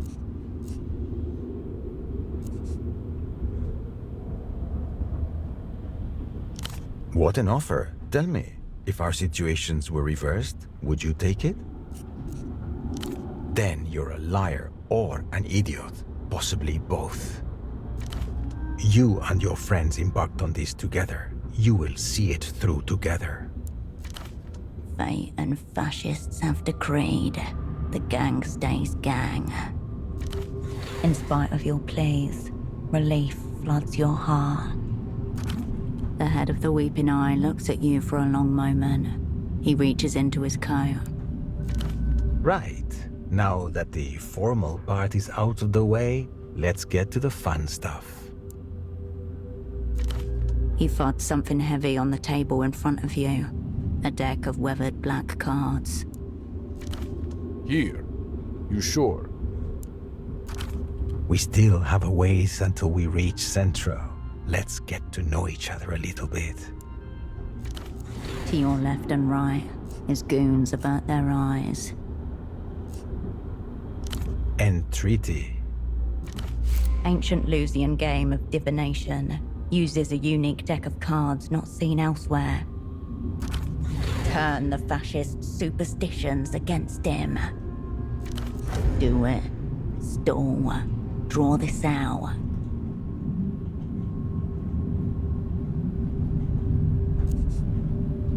This isn't gambling, it's divination. And I'm not the one putting something at stake. I will play the ogre, the star's chosen mouth. His upper lip inclines to the right as he speaks. His canine is chipped. You'll be the querent. This first card will help us see what you're made of. He turns the top card and lays it between you. It shows the rippled surface of moving water, stars reflected within. The ocean, a body, constant, changing, unrelenting, and full of death.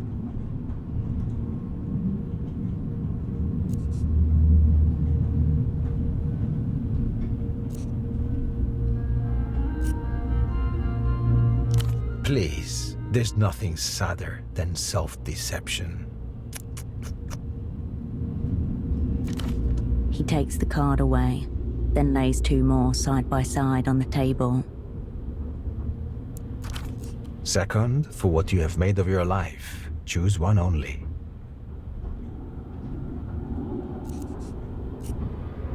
Because you cannot have two lives, one truth must remain hidden. You may choose which. Instinct is not blind. You turn the card to reveal a drawing, taken from the perspective of someone lying on the ground looking up.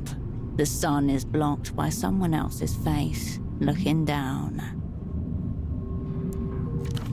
The eclipse. Interruption. Alienation from the primal source. What is it? What is the moon that separates you from the light? You dream of orgiastic occultists rotting in their own filth, but these vampires are the least of your problems. So was I. He shuffles his deck, and places 3 more cards carefully on the table. Third for your now. You turn over the card. Its face shows a dozen moths. Some of them have embers on their wings. The swarm. Dissolution of self. Animal warmth. People are drawn to you, and you to them. Why? No, I think there's more to it than that. Your heat burns those whom your light attracts. He puts your cards delicately aside, then shuffles his deck again. Rhythmically, like blades of a machine churning together. Now, events turn the table. Final. When all else burns away, this remains.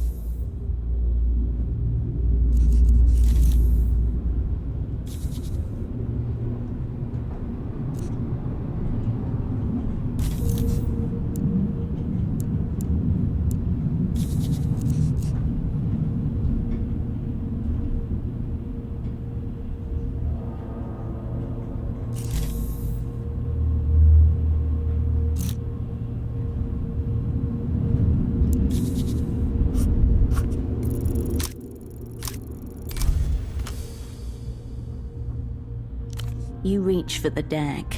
In either surprise or disregard, the man stares at you, helpless as a boy. You take his cards. You shuffle them. The card is blank, plain white, with text at the bottom which you read upside down. It claims luminescence. There's something wrong with the light. Look at the card. The light seethes, a skin ready to burst. No, no. Strange, a strange thing for you to say to me now. You remind me of somebody I once knew, though you and he are nothing alike. He said the same to me in a similar circumstance. We were schooled together with 50 other boys in an old barracks around the ginkgo tree.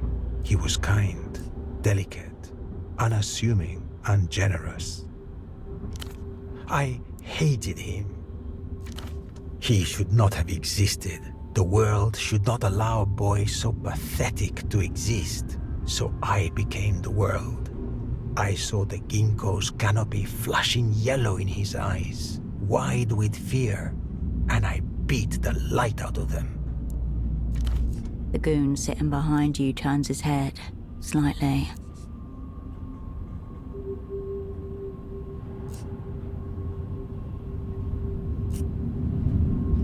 There was undeniable craving. Perhaps it's similar.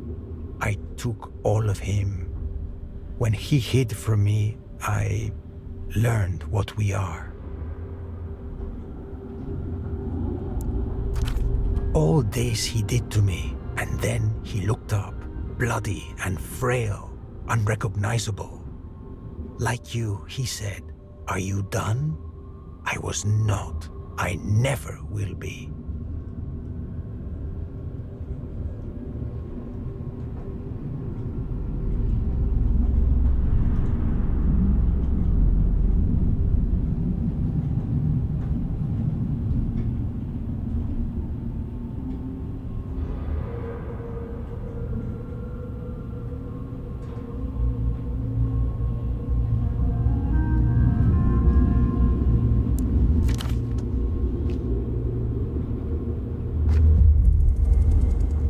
Movement at your peripheral vision.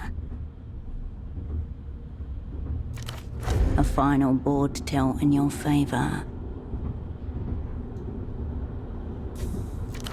One last roll.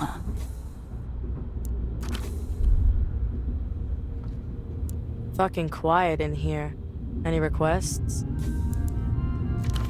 A few passengers turn their heads, then look away again.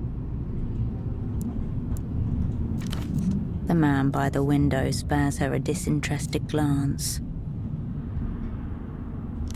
Song would be nice. Something to go with the view. We are well equipped with silence. You feel Yana's eyes on your back, her hand over the jukebox. The air in the tram is stifling, charged, near flammable.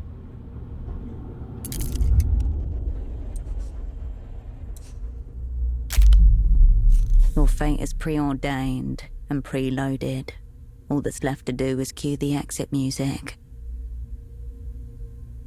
But the enemy has your gun. You'll have to reclaim it if you choose that route. But everyone on this tram will hear it and be destroyed by it, including your friends and you.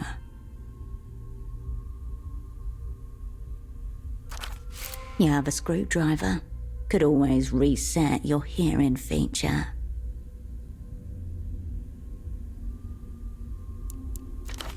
The woman behind you was wearing headphones. Maybe she'd let you borrow them. Your squad is shoulder to shoulder with 2 weeping eye goons under their watch, deciding who to take out first. Waiting for you to drop the flag. I'm just gonna hear something at random.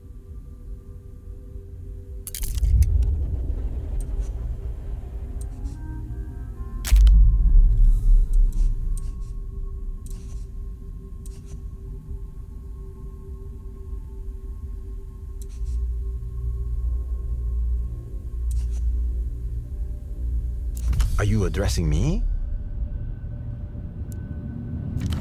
Shrieking old plague metal band who old people always go on about.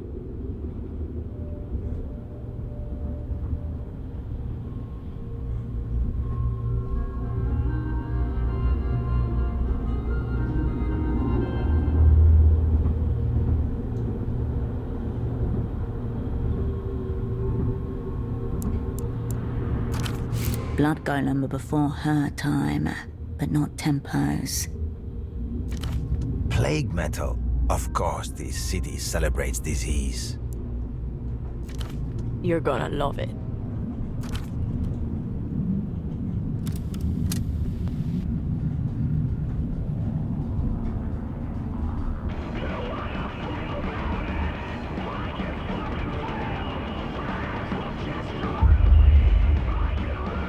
She kisses her finger and presses play.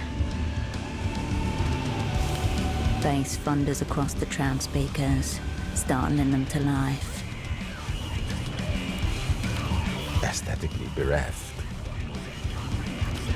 Yana watches you, foot tapping on and off the beat. You feel all her focus on you, the point of a knife.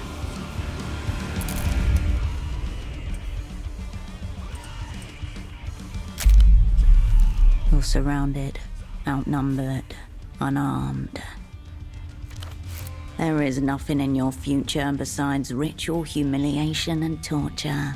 So take heart. You have nothing to lose and everything to overthrow.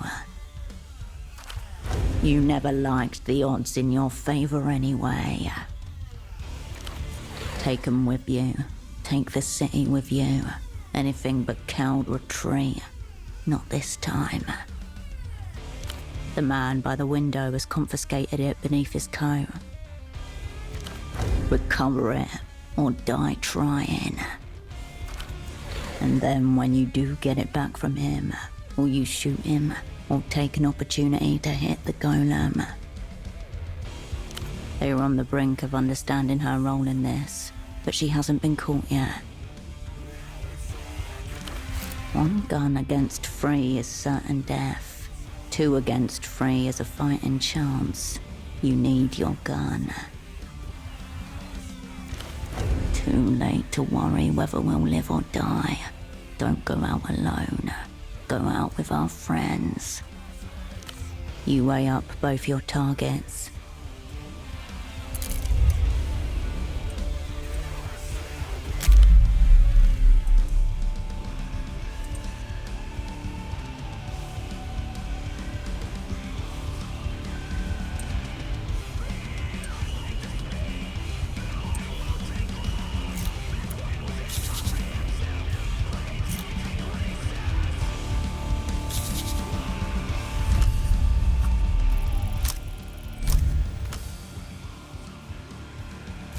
Synchronized fire. A bullet through each skull. Take 'em down. Look sick doing it. But first, the gang needs gun.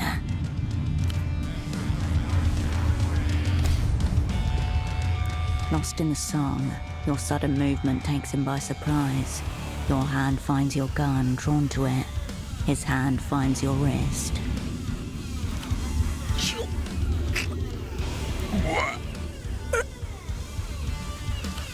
The man begins to choke, hands slack on the holster, veins bulge and wriggle over his face. Alive. Carolina's curse. Canopus. You're seconds away from getting shot. Ursh, get it together! 2 bullets, 2 skulls. Harmonized doom in 3, 2, 1.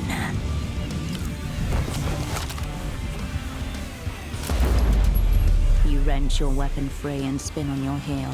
The bullet cracks into your enemy's chest. Right in the photographs he keeps beside his heart. In front of you, a face disintegrates as Yana's bullet finds its mark. Shards of skull spatter onto your neck. Itchy.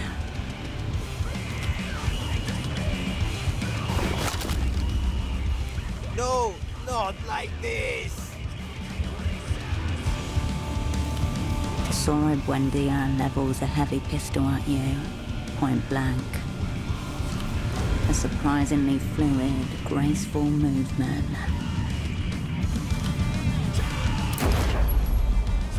His bullet whips through the flesh of your arm. Pain like searing light. You remember this, the first bullet, Landau, friends counting on you then too. You have stumbled into this by accident. I created this. I will not allow this end.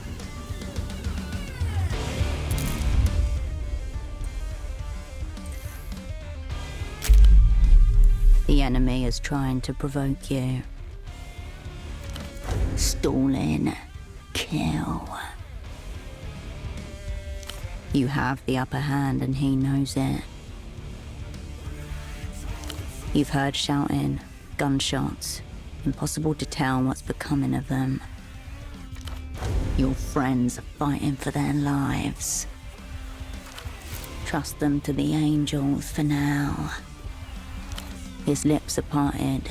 You glimpse his tongue. The photograph of you and your crew flashes against your mind.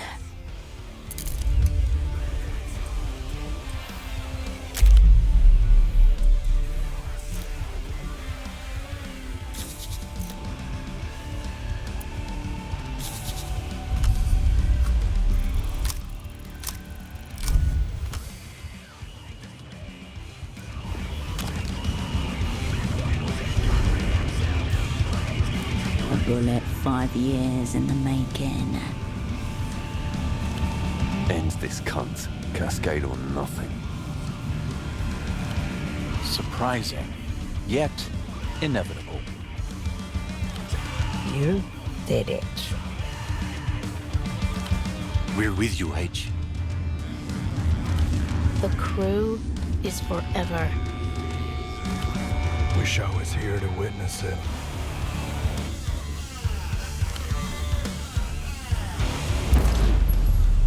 The gun leaps in your hand.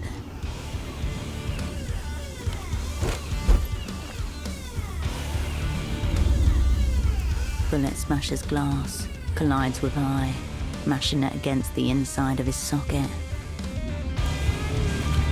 7 figures loom over him as he dies, unable to lift his head and meet their faces.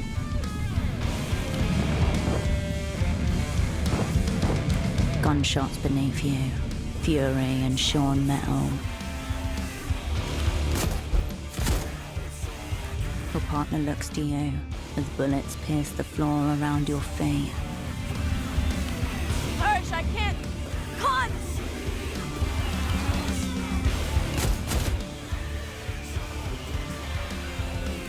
She staggers, hand clamped to chest.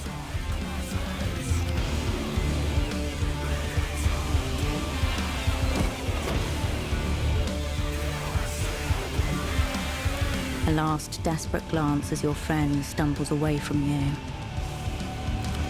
Another gunshot from below.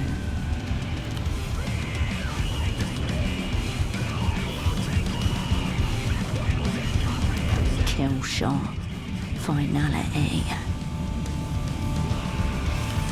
Carolina shudders, folds in two. Her body joins the others on the floor. Assets left to fend for themselves. Gloria, a los caídos. She spits on Carolina's yellow coat and looks up, trying to catch a glimpse through the bullet holes.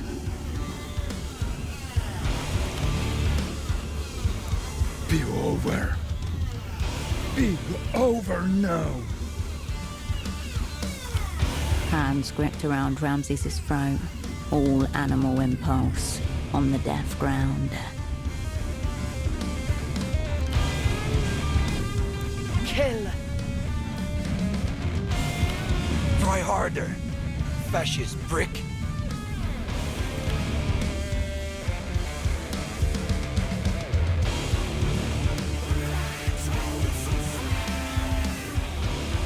Go!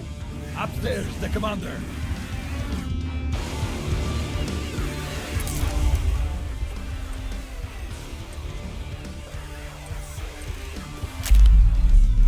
You're alone, fighting and dying alone. The enemy charges towards you, stained in your friend's blood. Badly, shot in the chest from what you could see. Anything vital and she'll be dead in minutes. Carolina, shot and left for dead. Ramses, fighting for his life. The Weeping Eye has hands around his throat, forcing him to his knees. He's losing. Only if you can do it from here. You have moments before the Weeping Eye is upon you. What's one more? We can take him. You have Ramses' death whistle. It can mimic any scream. What noise of terror can rally your kin? The world crashes back in. Not everyone will stay in it for very long. Time for last illusions. Who means more to you?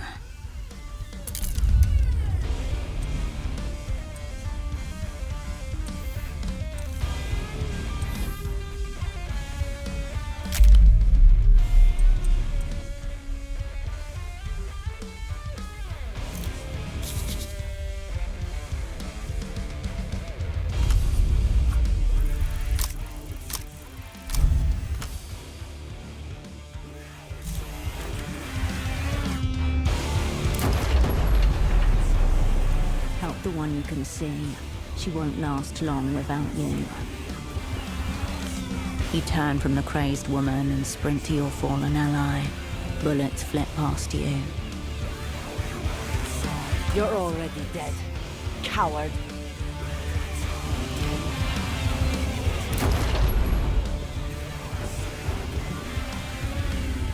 The balcony is cramped and awkward. You take what cover you can find as bullets splinter around you. Mist hangs below the tram like gun smoke. Hirsch. I'm fucked up.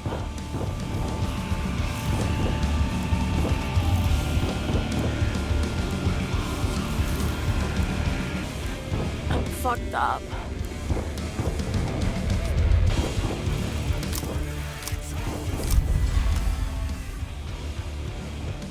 Okay, bad, yes, but no death sentence. First, stop this bleeding. The voice of the opera's head traumatist barks in your mind. Push harder than you think you should. Force the clot. Of course I'm not. I'm the fucking man. Ah, mother clunter! The red hole hisses beneath your hands. Next, you have to seal it. Too much air inside the lung and it'll collapse. There, fire warning sticker on the window glass. Peel it off and slap it on. The circular sticker comes away cleanly. You yank down the girl's shirt and smooth the sticker firmly over the pulsing wound. The translucent sticker fills with blood, but holds. Did you just... Fuck does that say? Thanks, Hirsch. Now I get to take another bullet. Yay. Gunfire crashes around you. Somewhere behind, the woman howls. Into the breach now, operant. Steady hand. Might do it. This bitch can't aim for shit. Shards rain over you as bullets pierce the strengthened glass. You tense and coil, finger to trigger, ready to surge. And the sound of the gunfire stops. Reloading. Trying to bait you out. Hirsch, you okay? She is bleeding, but here. For us. For you.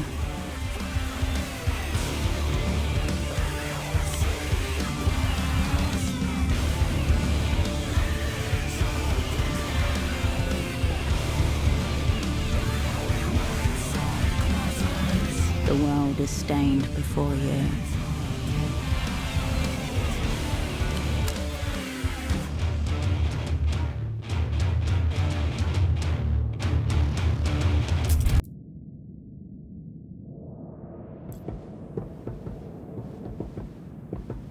A splutter of blood, 3 barks of cough. Yana looks up at you, mouth halfway between a smile and a snarl. Still standing, Hirsch. Her skin drawn white, adrenaline draining, agony leaking in.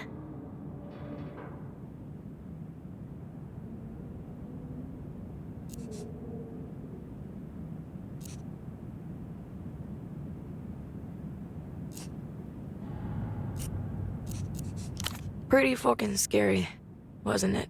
For a moment there. She pulls a black cigarette from the ever-ready packet and latches it to her lower lip. Fuck it. Pretty sure one lung still works. A lighter flares. Orange blooms across her unlined face. She takes a rasping drag, holds it for half a second, then seizes with body-contorting coughs.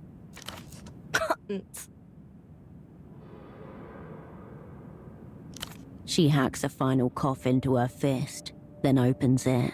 In her palm, bound within strings of bloodied spit, a flower-headed clot of metal. She expectorated the bullet. Fascinating. Here you go, Hirsch. Don't need this anymore.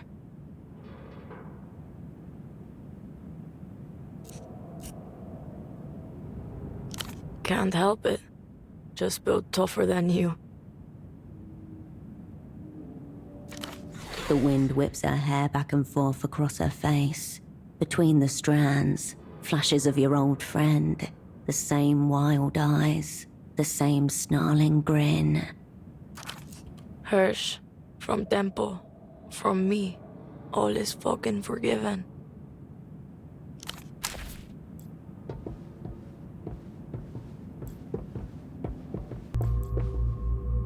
Wow.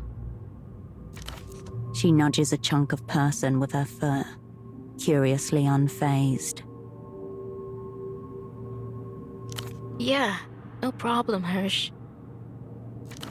She smiles. Huntress. She winces and grabs her side. Yeah, well, I think the pain's catching up to me a little now. Her mind's catching up to her too. Adrenaline wearing off. She points at the dead Weeping Eye agent beside her with a quick jerk of her pistol. She thought she'd killed me. And where's that other one? Excitement sliding into her voice. This gorefest is a painting of her own personal revenge. Her eyes find the bloody corpse of the man who tortured her. She laughs. Bye.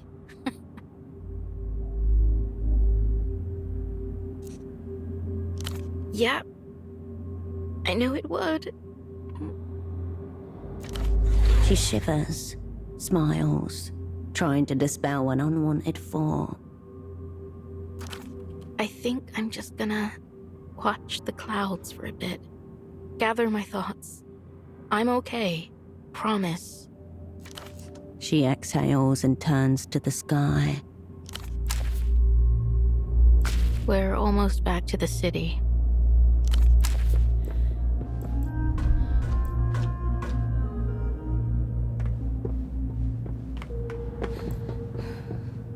You blink against the cold air. Mountains ascend slowly outside. Smells like pine needles.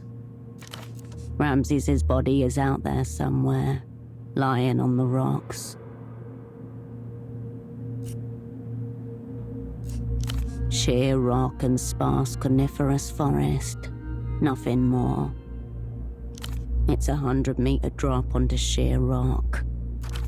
Maybe one of these pine trees cushioned his fall. He's dead.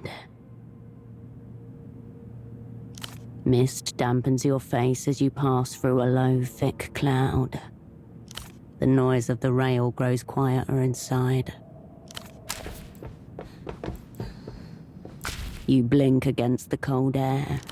Smells like pine. Ramses's body. Your voice bounces off the mountain. Comes back to you. Okay. Perhaps the mountain will keep a little of your voice for company. There is no response. The noise of the rail.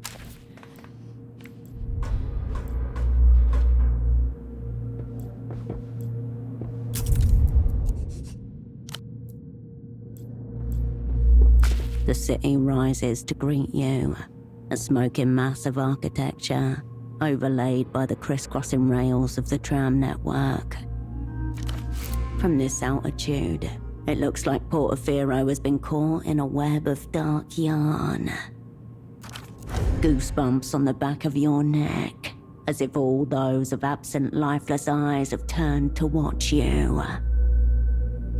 You turn towards the silent carriage.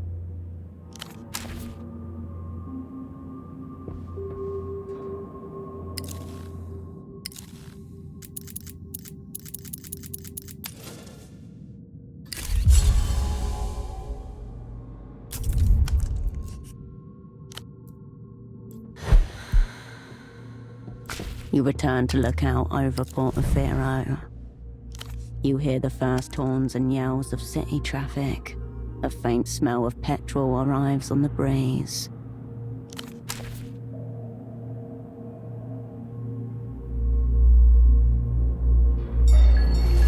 One more phone, one more voice.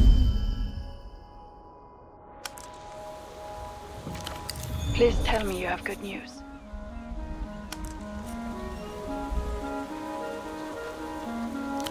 Funny you should say that. The first reports made it to Novassa 20 minutes ago. Some dramatic shit appears to be going down in Portofino. A running gunfight on a public aerotram between members of the opera and the Weeping Eye to some kind of plague metal soundtrack? I hear they're still hosting golem blood of the seeds. What is going on?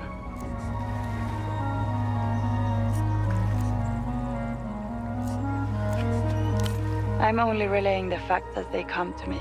So far, they're calling it typical opera gimpery. Must be the whiff of amateurism.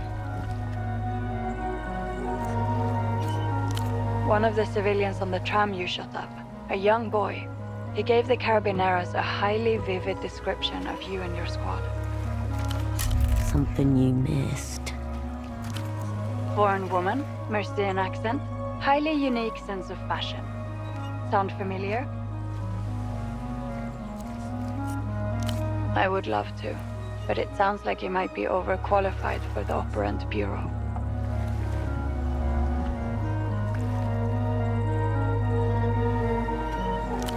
Sounds like a proper mess by any humane standard. But that still leaves the object of your assignment, the Grand Lich. Did we pull it off? I see.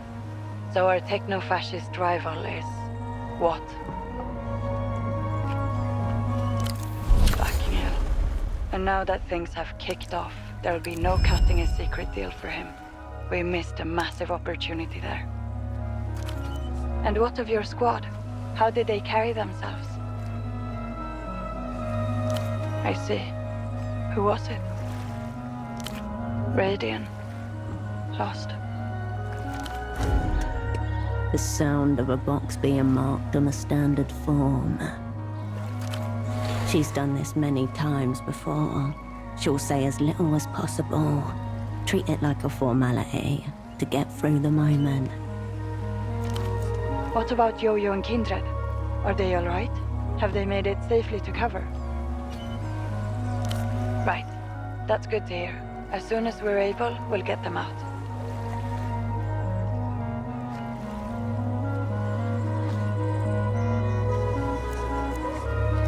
One unmarked star. Well, we've certainly had bloodier outings. I suppose that came at the expense of fulfilling the assignment. Leaves a somewhat bitter taste. Still, I'm glad not to have to tick any more boxes.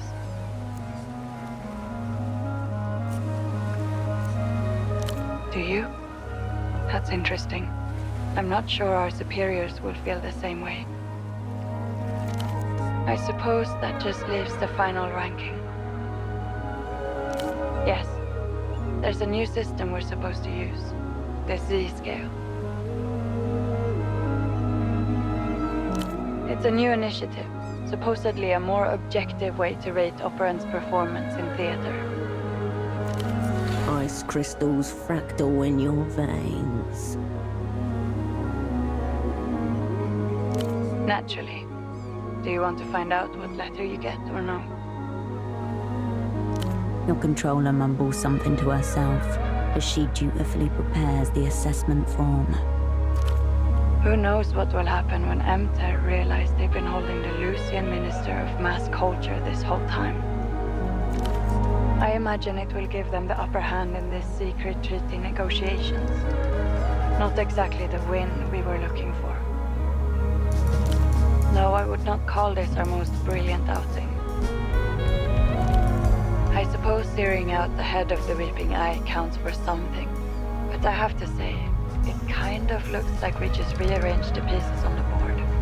I guess some would call that an acceptable outcome. I seem to be saying these comforting things at the end of the assignment. The psychomancers tell me I have a low tolerance for ambiguity. Personality flaw, I suspect. Overall, a very mixed picture. X. X. That's your rank, since you asked.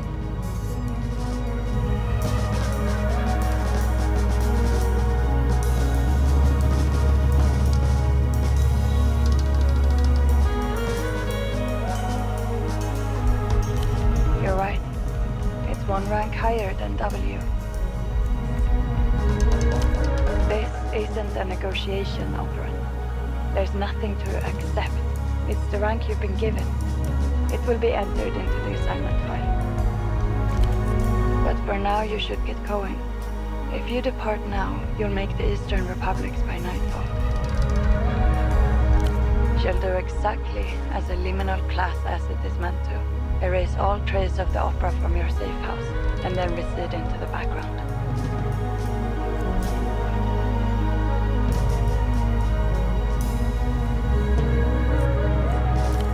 I'll make a note of that in the margin here. We'll drop her a line once things have settled. Naturally, I continue not to know who you're talking about. Although, I did see a strange report from Capoblanco. Seems a number of their low-orbit satellites have gone dark rather suddenly. You wouldn't know anything about that up front.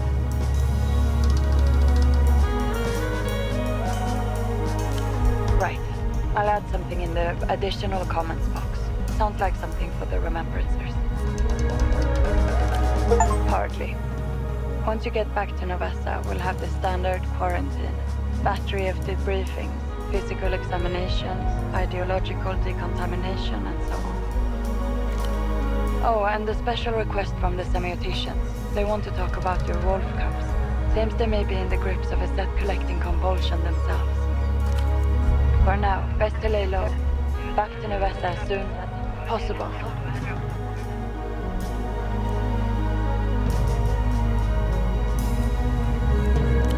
Strange with the connection. What? Sound like? Come on, honey. We'll take off running in our party shoes. The digital bird song of a signal jammer when you want your target to know they're being disrupted. On the other side of the boat, Yana is making a wrap-it-up gesture with her hand. Venting displeasure. Jamming. Probably. Expect reprisals. Beginning shortly. Best to... well, you can. Under your feet, the boy and the boat jostling in the sea swell. You keep your balance, just barely. Increasing chance of precipitation as a front of high pressure moves across the Nos Corrientes Sea. The temperature is 16 and falling. Luck. Skill cascade. Now...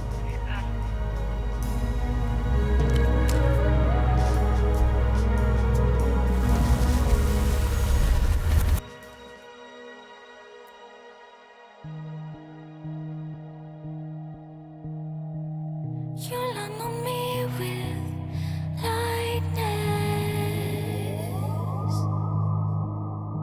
So hard to feel.